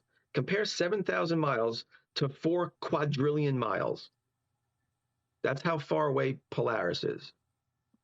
4 quadrillion miles. You've moved 8,000.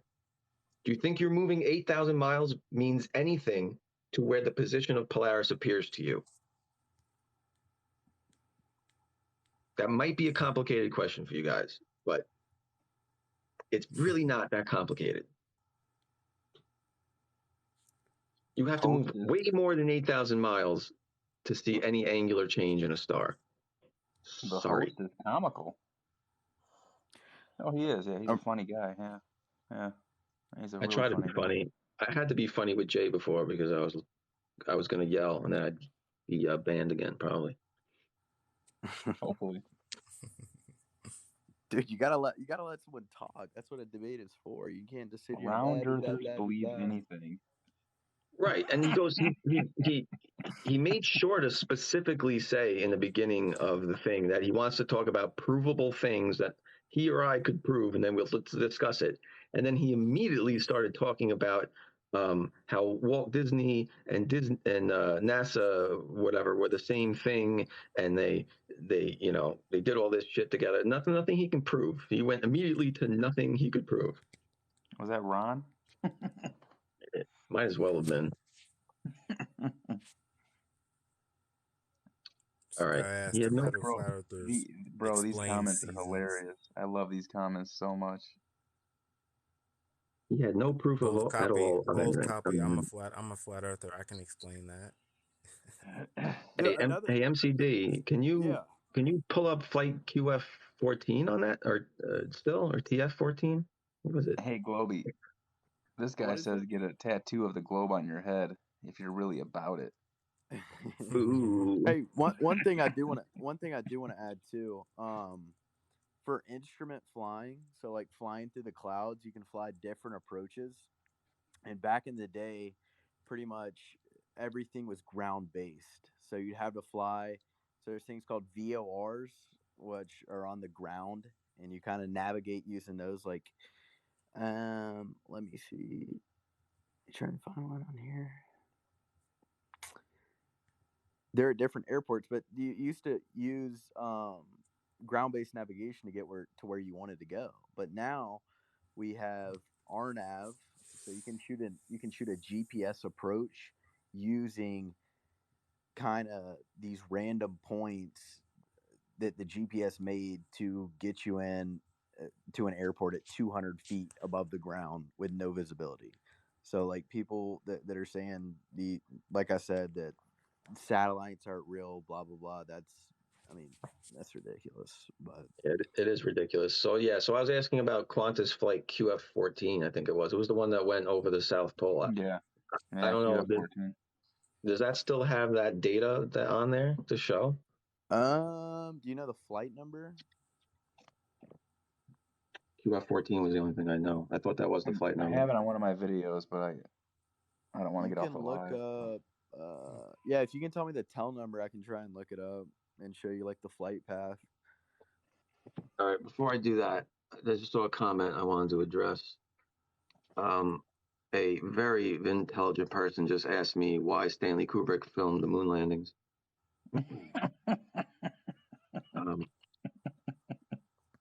So we'll address this once and for all here.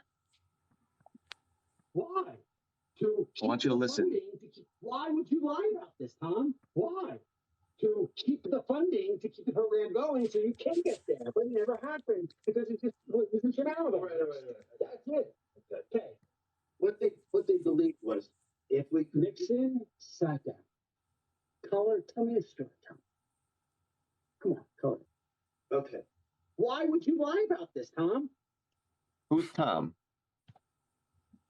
I thought Stanley Kubrick's first name was Stanley. Is Stanley Kubrick's first name Tom? Or is Tom Mayick, the actor who played Stanley Kubrick in that fake interview, his name Tom? So stop with the nonsense.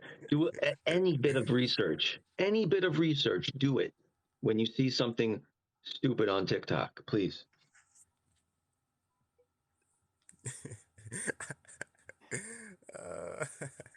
All right, so TikTok is literally corrupting the mind of people. That, it's insane.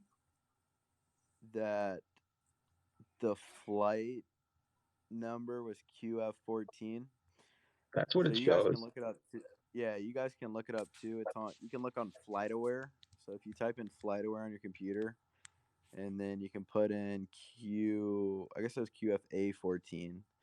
You can kind of see it was scheduled to depart at 12:28 p.m. Takeoff and then landing. You can see the altitude as well. So you can see them climbing up to about 35,000 feet and leveling off. And then also descent rate as well. Yeah, so all the data is there. Yeah, this is the problem though. You show flat earthers this and they go, see, they didn't even go over the bottom of the globe. They just went down and turned around and came back. Because their brains don't work. Like, this is a flat map. This is not a globe. This is not what they flew. And if you follow the satellite data, they went south and south and south until they stopped going south. And then they went north. Problem is they're showing it on this flat map. That's why I was asking you about that software. I wanted to see if they plotted it on a globe. Yeah. Bro, you can get the FlightAware app on your phone and look up flights. Bro. There's also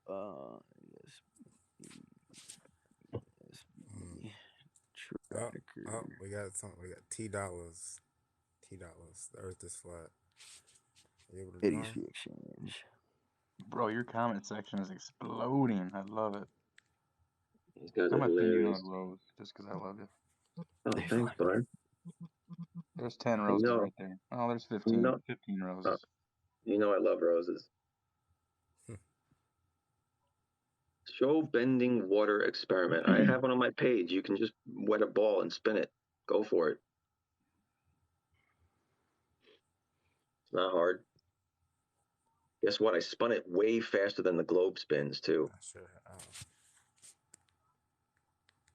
That'd be so cool if you could look up flights that have been flown on ForeFlight, because then you can actually see their track, kind of where they went. Well, that's what I was asking you. Oh, so it doesn't do that? It's more about just a live flight? No. I mean, you can find airplanes on here and then look them up and see where their track's going. Lol, shill.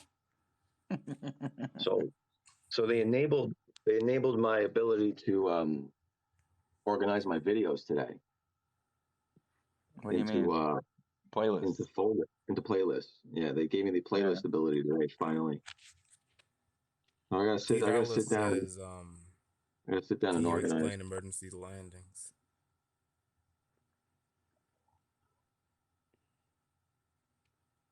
Might be hard to see here. You can see it on my page. This ball is soaking wet with a layer of curved water over it.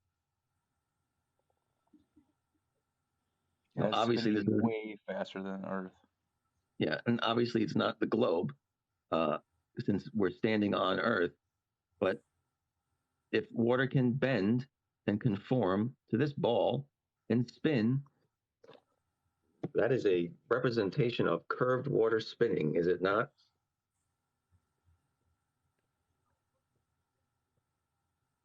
The Earth is flat. Why are you guys so mad about it? We're not mad about it. We're just confused because we're just like, well, how are you guys so stupid?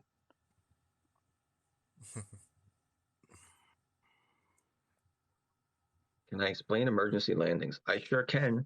They always misrepresent them with a straight flat line on a globe and call that the flight route. About it. This guy always hears voice on YouTube.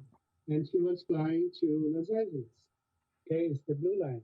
Okay, they had to land Hawaii, right in the middle. They're Biden voters. Okay, Hawaii. But they landed in Alaska. Okay, so on a sphere, doesn't really make sense. All right, I'll just explain it. So he drew a flat line from one spot to the other. That is not a flight route on a globe. You have to follow the Great Circle, which is essentially an arc over the surface. And when you do that, see where Hawaii is? It's all the way down here. It's nowhere near the flight path. The flight path actually takes you towards Alaska. But see, flat earthers either lie or they're too slow to understand, and they draw a straight line on a globe and then put it right over Hawaii and say, why didn't they land there? This is what they do. And they did it again on the other observation. This one's even worse. He drew from like Chicago to Saudi Arabia, and he drew the line like down and then back up. He didn't even draw a straight line there. But if you draw the arc, it goes up, over, and he was wondering why it didn't land in Moscow. But you can see where the real flight path goes. It goes up towards Moscow. Yeah, it's just like this flight here, too. I guess somebody in the chat said to look it up. You can see it goes up and over. Yeah, they always lie, and they don't put the great circle line, the flight path. They always put a straight flat line on a flat map and go, it doesn't work on a globe. Moon landings faked. Uh-oh, here we go. Moon landings. No, they're not. All right. The flag was waving, dude. The flag was waving. My phone battery is telling me that I should go to bed because I've just depleted it to 8%, and it is 2:30 here in the morning. So I'm gonna go get the hell out of here, guys. I appreciate you joining me. It's hot as hell in here. If you haven't followed me, follow me. It's a fun time. Yeah, have a good night, guys. All right. Here's one more rose for you, buddy. Oh, thanks, man. Appreciate it. Throwing a rose too. I love you, buddy. Everybody enjoy, man. Have a good one. I'll see you back here. Peace. All right. All right, bud. Take care.